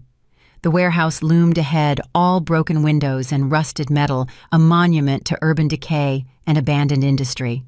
She walked toward it each step, feeling like it might be her last, her heart hammering so hard she was sure Victoria would hear it the moment she entered. The door was unlocked. Catherine pushed it open and stepped into darkness that smelled like oil and rot and fear. Her eyes adjusted slowly, revealing a vast empty space with a single figure standing in the center under a shaft of light from a broken skylight. Victoria looked different than she had at Greygate. Her hair was pulled back severely, her designer clothes replaced with jeans and a leather jacket, her expression stripped of all pretense. She looked like what she really was, a predator. You actually came. I wasn't sure you would. Catherine kept her distance, positioning herself so the teams outside would have clear sight lines through the windows. You said you had information that would save my father's life. I'm here for that and nothing else. Your father's life? Victoria laughed, and it was nothing like the cruel laughter from the night of the beating. This was bitter, exhausted. Catherine, your father's life ended the moment he decided to cover up Jonathan's embezzlement. Did he tell you about that? About how he knew Jonathan was stealing millions and did nothing? He told me he thought he was handling it quietly. He was protecting his reputation. Sterling Global's pristine image couldn't be tarnished by the revelation that the CEO's son-in-law was a thief. So William Sterling made a deal with the devil. He gave Jonathan time to pay back the money, and in return, Jonathan had leverage. He had proof that William knew about the theft and covered it up. That's conspiracy, Catherine. That's aiding and abetting. Your father could go to prison for what he did. Is that what this is about? Blackmail? You're going to threaten to expose my father unless what he pays you. I'm going to expose your father because he deserves to be exposed, just like Jonathan deserved to die. Victoria took a step closer, and Catherine instinctively backed up. You wanted to know why I laughed that night, why I filmed you being beaten, because I needed that video, Catherine. I needed irrefutable proof of what Jonathan was capable of so that when he turned up dead, everyone would understand why. I gave you justice. I gave you the evidence to destroy him legally. And then I gave you the permanent solution. You should be thanking me. Catherine felt her blood run cold. You killed him. You poisoned Jonathan. I liberated you. I liberated your father. I liberated everyone Jonathan had power over. And yes, I made sure it happened in a way that would point suspicion at you and William, because that's what my employers wanted. They wanted the Sterling family destroyed from the inside out. They wanted William Sterling's empire to crumble under the weight of murder charges and scandal. Who are your employers, Victoria? Who are you really working for? Victoria smiled, and it was terrible. You still don't understand, do you? There are no employers. There's no organized crime syndicate pulling my strings. There's just me, Catherine. Just a woman who spent her entire life watching men like your husband destroy women like you, and who decided to do something about it. The FBI thought they could control me, thought they could use me to catch criminals. Instead, I used them. I used their resources, their cover, their protection to get close to men who deserved to die. Jonathan was number 4, and your father is going to be number 5. The earpiece crackled in Catherine's ear. Detective Mitchell's voice urgent and commanding. Catherine, say the word. Say it now. But Catherine didn't say the word, because she'd just realized something crucial. Victoria had confessed to murder, but she'd also just admitted there was no criminal organization threatening her father, which meant Detective Mitchell's entire premise was wrong, which meant... Victoria pulled a gun from behind her back, the movement so fast Catherine barely registered it before the barrel was pointed at her chest. I'm sorry, Catherine. I really am. You deserved better than Jonathan, but you also deserve better than a father who values money over his daughter's safety. And unfortunately, the only way to make William Sterling suffer is to take away the one thing he actually loves. You. The skylight above them exploded in a shower of glass as Detective Mitchell and 3 other officers rappelled down on cables, their weapons trained on Victoria. Mitchell's voice echoed through the warehouse. Drop the weapon. Drop it now. Victoria didn't drop the weapon. Instead, she turned the gun on herself, pressing the barrel under her chin, her finger on the trigger. Don't come any closer, or I swear to God I'll do it. Mitchell held up one hand, signaling her team to hold position. Victoria, don't. Whatever you've done, whatever you're planning, it doesn't have to end this way. Put down the gun and we can talk. There's nothing to talk about. You heard my confession. You know what I've done. And you know I'm not going to prison to be picked apart by psychiatrists who'll try to explain away my choices as trauma or mental illness. I knew exactly what I was doing. I chose it, and I don't regret any of it. Catherine found her voice, though it came out shaking. Victoria, you said you did this for women like me, women who were abused. But if you kill yourself, if you die here, then everything you did becomes meaningless. The other men you killed, their families never get closure. The women you claim you saved never get to understand what you did for them, and I never get answers about who Jonathan really was and what he was involved in. Please, don't do this. Victoria's hand trembled, the gun wavering slightly. You want answers? Jonathan was a coward and a thief who got in over his head trying to play criminal mastermind. He borrowed money from actual criminals to fund a real estate scheme that fell apart. When he couldn't pay them back, he stole from your father. When that wasn't enough, he started laundering money for them through fake Sterling Global accounts. He was building a case against William, planning to turn state's evidence and blame everything on your father to save his own skin. I found out about it 3 months ago. That's when I decided he had to die. Not because I was compromised, because I was doing what the FBI wouldn't, protecting you, protecting your father, protecting everyone Jonathan was planning to destroy on his way down. Then help us prove it. Help us find the evidence that exonerates my father. Victoria, please. The sound of the gunshot was deafening in the enclosed space. Catherine screamed, her hands flying to her ears, her eyes squeezing shut against the horror of what she knew she was about to see. But when she opened them, Victoria was still standing, the gun now pointed at the floor, her expression one of absolute exhaustion. I can't help you. The evidence Jonathan compiled against William is hidden somewhere even I couldn't find. Encrypted files, offshore servers, dead drops. He was paranoid and thorough. But I can tell you this, Jonathan had a partner. Someone inside Sterling Global who was helping him build the case against your father. Someone who's still there, still working, still waiting to finish what Jonathan started. And until you find them, Catherine, you and your father will never be safe. Detective Mitchell moved forward slowly, hand extended. Give me the gun, Victoria. Tell us who the partner is. Let us help you. Victoria looked at Catherine one last time, and in her eyes, Catherine saw something almost like regret. I don't know who the partner is. Jonathan never told me. He didn't trust me enough, but I know they exist because I saw the communications. Encrypted messages, coded language. Someone inside Sterling Global feeding Jonathan information, helping him build his trap. Find them, Catherine. Find them before they finish what Jonathan started. She handed the gun to Detective Mitchell. Her wrists immediately cuffed her rights.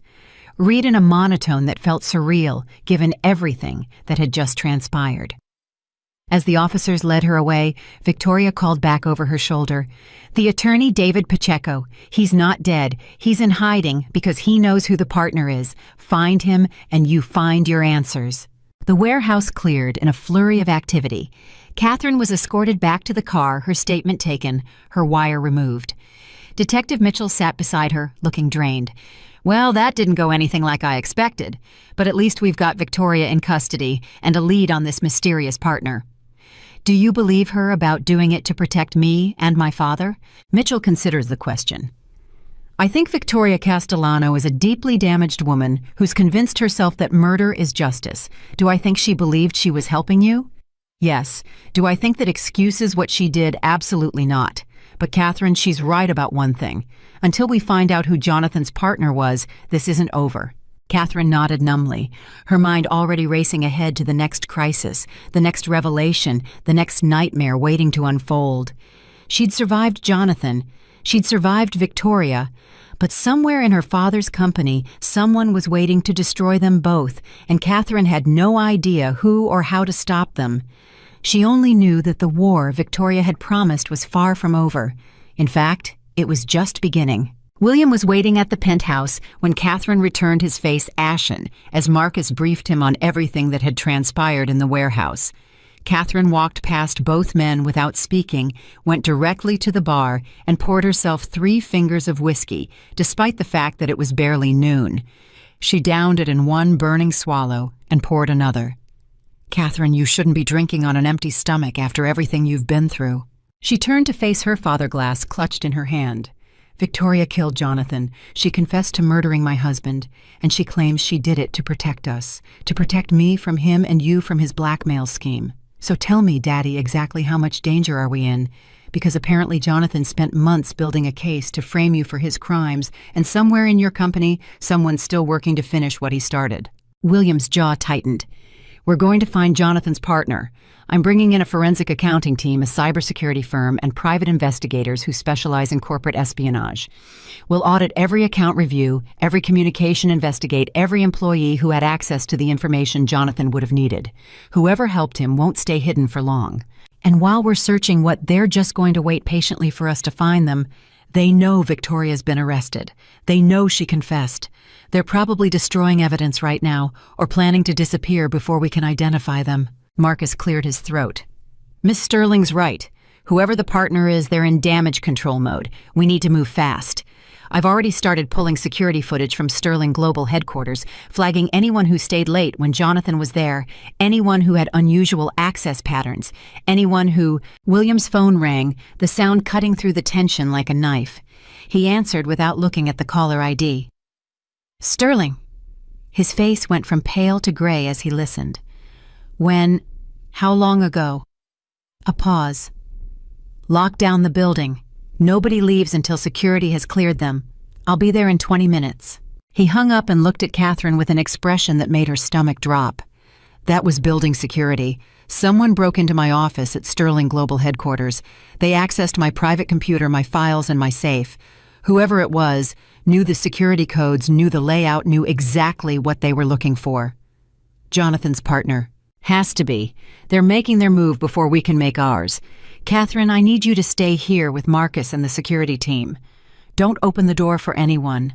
Don't... I'm coming with you. Absolutely not. This could be dangerous. If they're desperate enough to break into my office in broad daylight, then they're desperate enough to do anything, which is exactly why I'm not staying here alone waiting for the next catastrophe. We're in this together, Daddy. That's what you said when this started. So let's finish it together. William looked like he wanted to argue, but something in Catherine's expression must have convinced him it would be pointless. Fine, but you stay with me at all times. You don't wander off, you don't investigate anything on your own. Understood? Understood. They took William's car, Marcus driving, while Catherine and her father sat in the back, both of them silent with tension. The Sterling Global building rose 60 stories above Midtown Manhattan, a monument to William's success, and now, potentially, the site of his downfall. They arrived to find police cars already there, uniformed officers, interviewing employees in the lobby while building security, tried to maintain some semblance of normal operations. A detective Catherine didn't recognize approached them immediately. Mr. Sterling, Detective Raymond Chen, NYPD. Your head of security called us about the break-in. We've secured your office but haven't disturbed anything. Wanted you to assess what's missing before we process the scene. William nodded curtly and headed for the executive elevators, Catherine and Marcus close behind. The ride to the 60th floor felt interminable, the silence broken only by the soft ping of each passing level. When the doors opened, they were met by 3 security guards and another man in a suit who Catherine recognized as Thomas Crawford Williams, head of corporate security. Sir, whoever did this knew exactly what they were doing. They disabled the cameras in this corridor between 2:15 and 2:40 this morning. By the time the system reset and we realized there was a gap in coverage, they were gone. We only discovered the office had been breached when the morning cleaning crew found your door ajar. William's office was in disarray, not ransacked in the way a desperate criminal might tear through a space, but methodically searched with surgical precision. Desk drawers hung open, file cabinets had been emptied, and their contents spread across the floor. The safe behind the Rothko painting stood open, its contents gone. "What was in the safe?" Detective Chen asked, pulling out a notepad. "Personal documents, stock certificates, some cash, and a flash drive containing encrypted backups of sensitive company files." William's voice was carefully controlled, but Catherine could hear the fury underneath.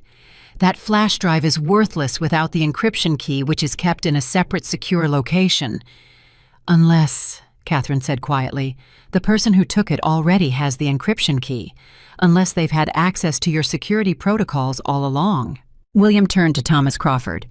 "Pull the access logs from my office for the past 6 months. I want to know everyone who came in here when I wasn't present. I want to know who had the opportunity to learn my security codes and safe combination." Crawford was already typing on his tablet. "Sir, in the past 6 months, only 4 people besides you and your assistant had access.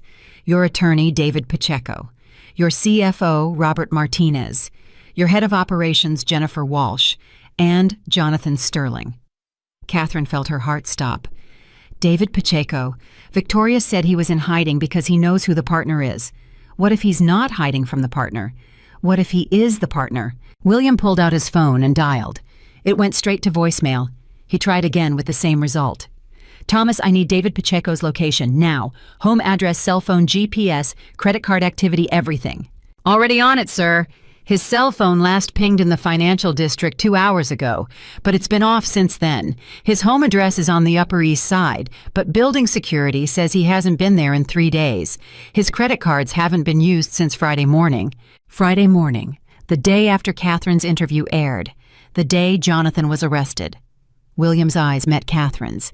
He ran the moment everything started falling apart, because he knew Victoria's confession would eventually lead us to him. Marcus was scrolling through his own phone. Sir, I'm pulling up David Pacheco's background. He's been your attorney for how long? 12 years. I hired him right after he made partner at Morrison & Fields. He's handled every major deal Sterling Global has done since then. He's been privy to every confidential piece of information, every strategic decision, every financial maneuver. William's face had gone from gray to white. If David's been working against me, he has everything, every vulnerability, every secret, every piece of leverage anyone would need to destroy this company. Detective Chen looked up from his own phone. Mr. Sterling, I'm going to need a comprehensive list of everything that was on that flash drive. If this Pacheco has it, and he's gone underground, we need to know what he's planning to do with it. What he's planning to do is sell it to the highest bidder. Competitors, hostile investors, foreign entities, anyone who'd pay to see Sterling Global collapse.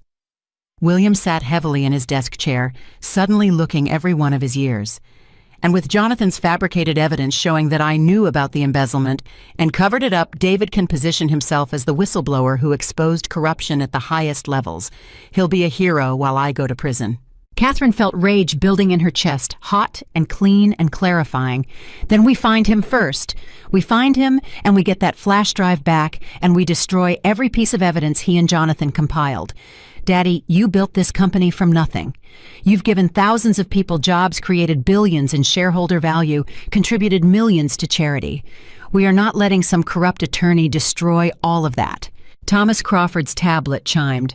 Sir, I've got something. David Pacheco's been paying for a storage unit in Queens under his mother's maiden name. Monthly automatic payments from a bank account that's not connected to any of his primary financials. It's a secure facility climate, controlled the kind of place people keep valuable items they don't want easily traced. That's where he's keeping his insurance policy. Copies of everything, physical backups, probably enough documentation to bury me 10 times over. William stood his moment of weakness past. Thomas, I want that storage facility surrounded. Hire private security if NYPD can't move fast enough. If David shows up there, I want him detained. Sir, we can't legally detain him without detain. I don't care about the legalities right now. I care about stopping a man who's trying to destroy everything I've built.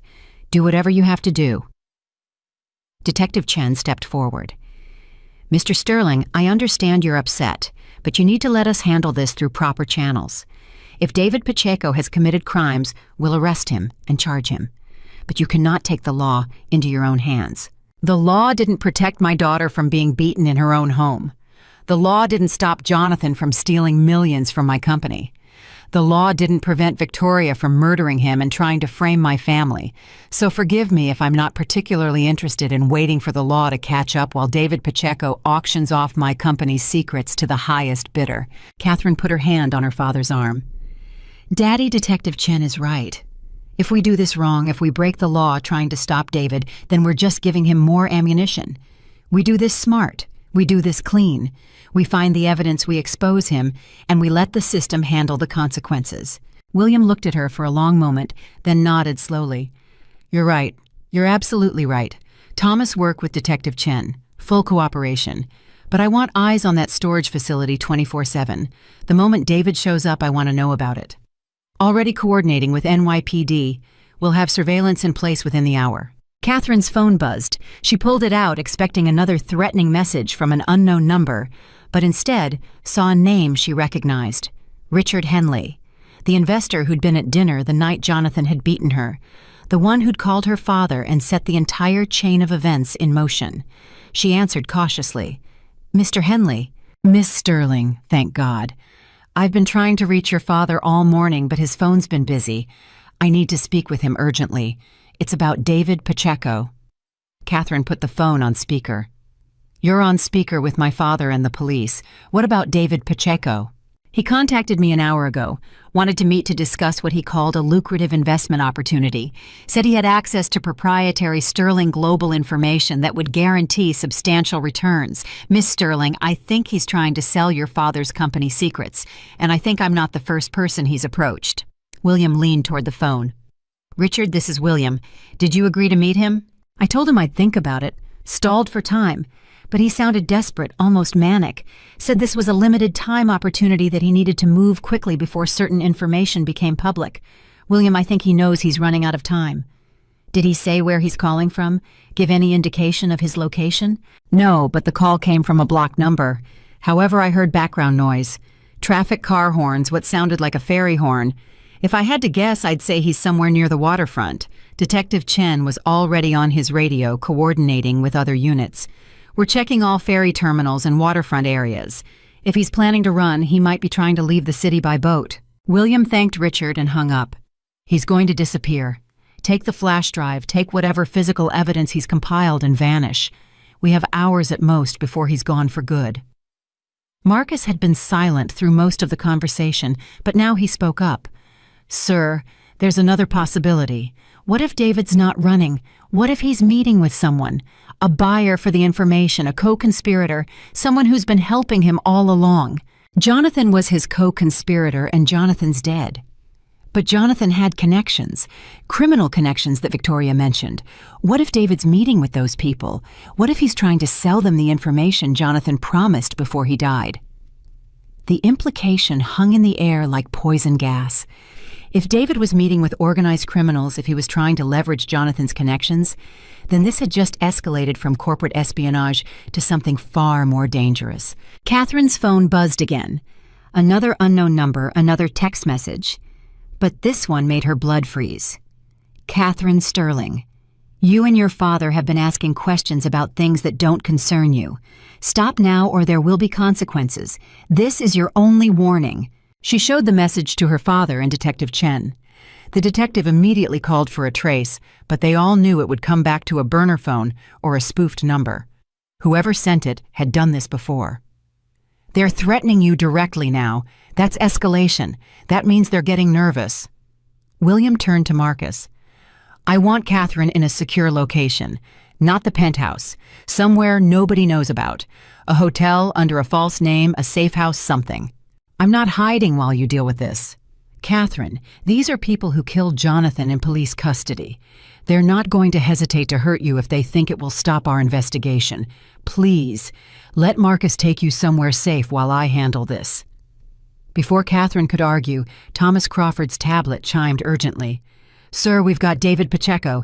He just used his credit card at a gas station in Red Hook, Brooklyn, same area where Victoria had her warehouse meeting.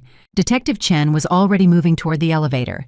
That's not a coincidence. He's meeting someone there. We need to move now. William grabbed his coat. I'm coming with you. Sir, this is a police operation. You need to let us... That man has my company's future in his hands. I'm not sitting in my office while you decide what happens to it. I'm coming, and you can either take me with you, or I'll follow in my own car. Your choice. Detective Chen looked like he wanted to argue, but pragmatism won out. Fine, but you stay in the car. You don't approach anyone, you don't interfere with the arrest. Agreed? Agreed. Catherine grabbed her father's arm before he could leave. I'm coming too. Catherine, you said we're in this together. You said we finish it together. I'm coming. They made it to Red Hook in 27 minutes, Marcus driving with the kind of aggressive precision that suggested former military training. 3 unmarked police cars had already established a perimeter around a run-down warehouse near the waterfront, the same industrial desolation that seemed to breed criminal activity in forgotten corners of the city. Detective Chen coordinated with his team via radio, his voice calm and professional. Suspect vehicle is a black Mercedes, registered to David Pacheco, parked on the north side of the building. Heat signatures show 2 people inside the warehouse, one near the entrance, one deeper in the structure. Approach with caution. Suspect may be armed and is considered dangerous. William sat rigid in the back seat, his hands clenched into fists. Catherine reached over and took one of his hands, squeezing gently. He squeezed back, and in that moment, she felt the full weight of what they'd been through together.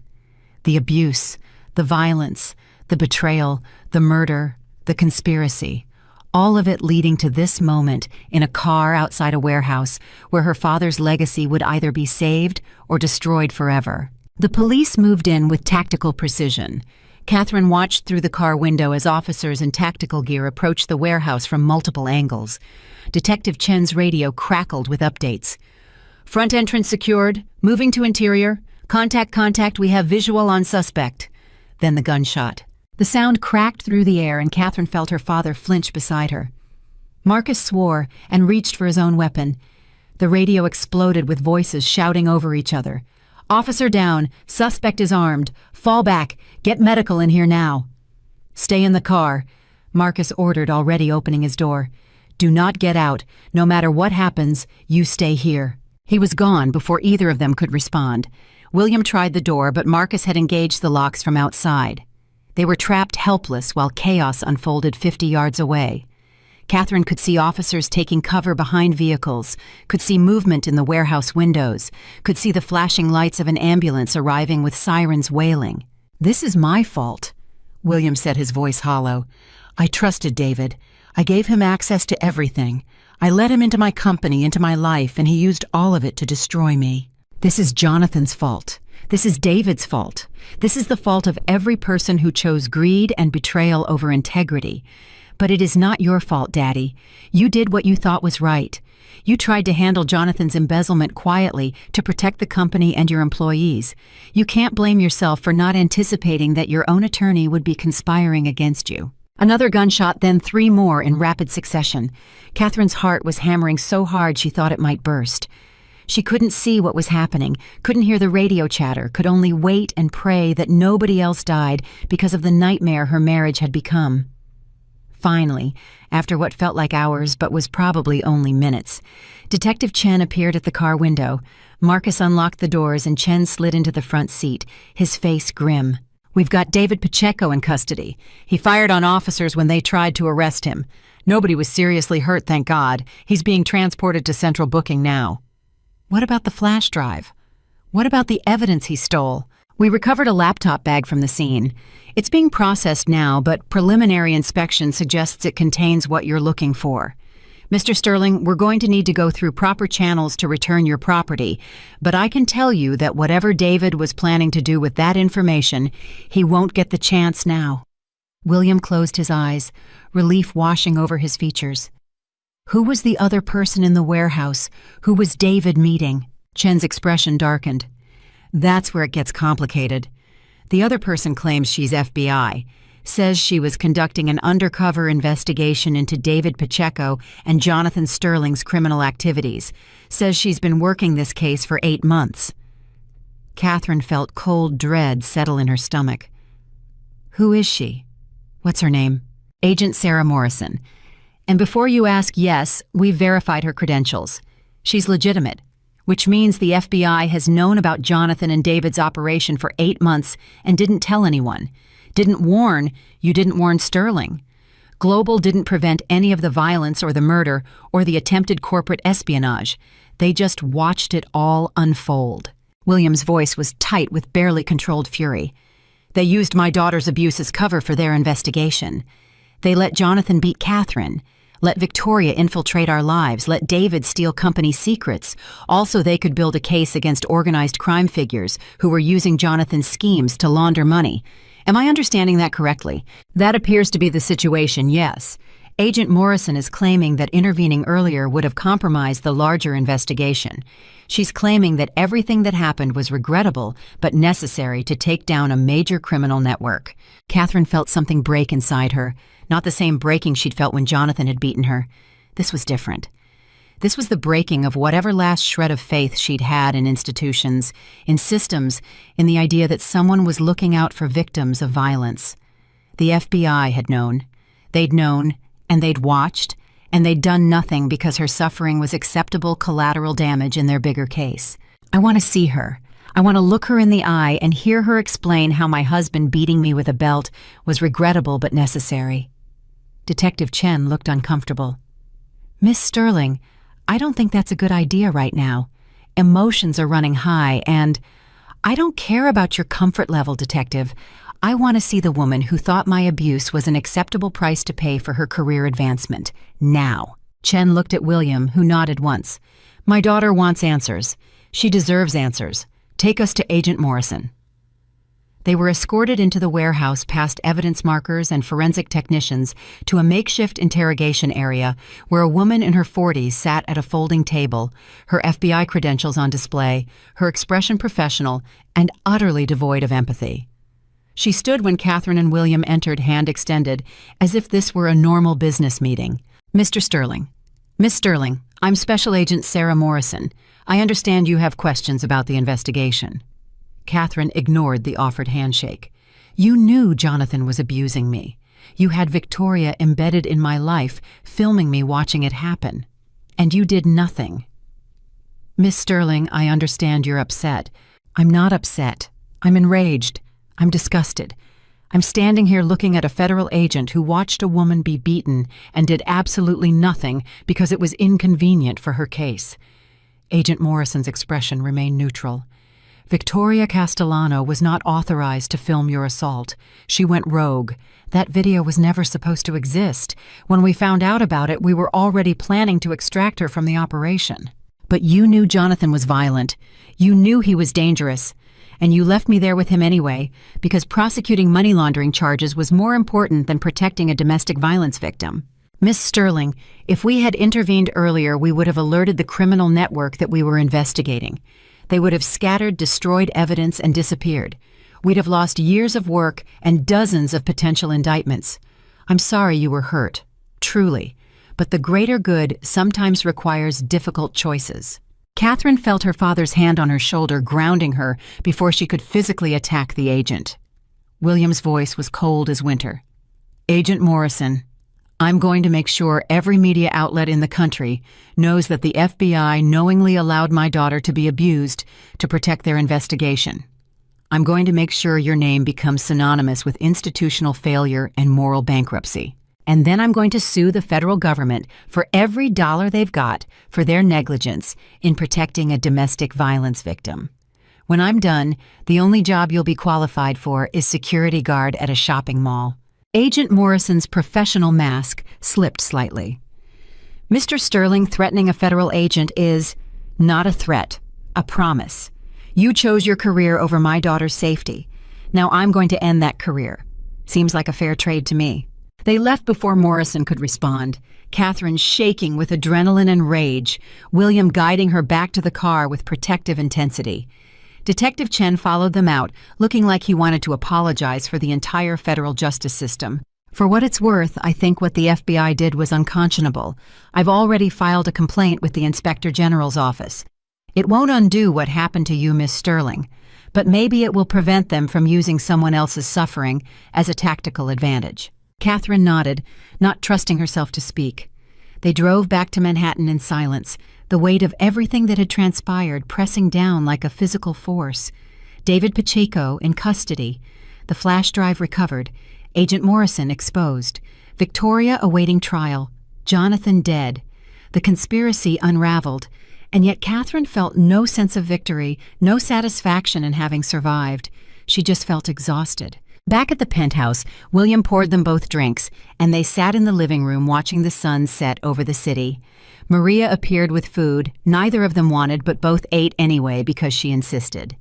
The television played the news on mute, showing footage of David Pacheco being led from the warehouse in handcuffs, headlines screaming about corporate conspiracy and FBI corruption. It's over, William said finally. It's really over. Is it David and Victoria will go to trial? There will be months of depositions and testimony and reliving every horrible moment. The FBI investigation will become public. Our family's name will be dragged through the media. Sterling Global's reputation will be damaged. This isn't over, Daddy. This is just a different kind of nightmare. But you're safe. That's all that matters to me. You're safe, and you're free, and you never have to be afraid of Jonathan again. Everything else we can survive. The media, the trials, the scrutiny. We'll survive it together. Catherine thought about that word.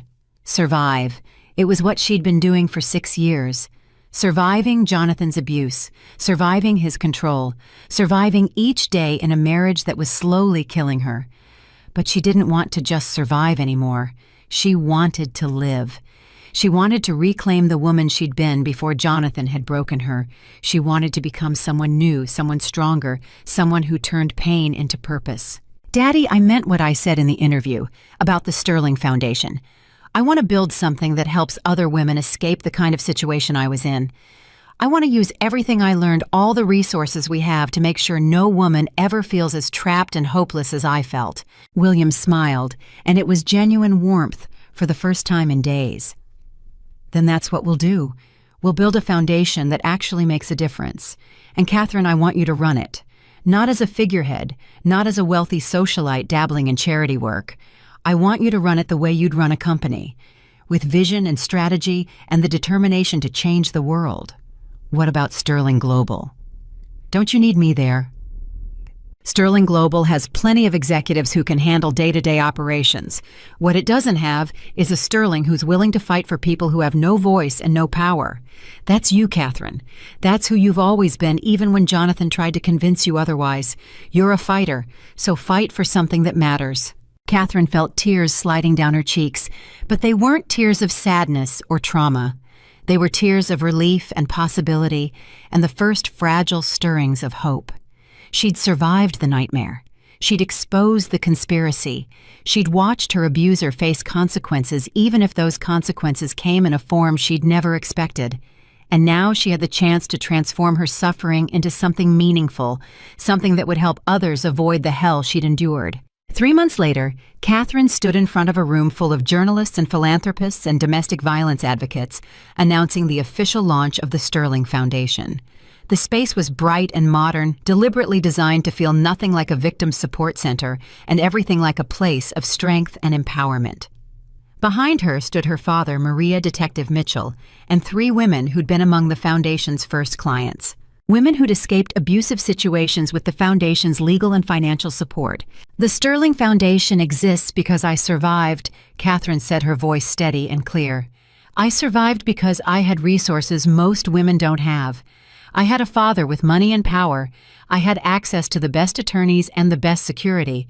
But I also survived because one man, Richard Henley, made a phone call when he saw something wrong. Because Detective Sarah Mitchell believed my story and fought for justice. Because even in the darkest moments, there were people who refused to look away. She paused, looking out at the crowd, seeing reporters taking notes, seeing advocates nodding in recognition, seeing her father's proud smile. No woman should need a billionaire father to escape domestic violence. No woman should have to wait until her husband is arrested or dead to be free. The Sterling Foundation is committed to providing every resource I had access to for women who need it most. Legal representation, emergency housing, financial support, security, therapy, job placement, college scholarships, whatever it takes to help a woman leave and build a new life on her terms. The applause was thunderous, but Catherine barely heard it. She was thinking about the woman she'd been 6 months ago, broken and bleeding on her own floor, convinced she would never escape. She was thinking about Victoria awaiting trial in a federal prison, her crusade for justice twisted into murder. She was thinking about Jonathan dead from a poison meant to look like justice, but was really just revenge. She was thinking about David Pacheco, facing decades in prison for corporate espionage and attempted theft. She was thinking about Agent Morrison, quietly reassigned after the FBI's internal investigation, concluded she'd exercised poor judgment in allowing Catherine's abuse to continue unmonitored.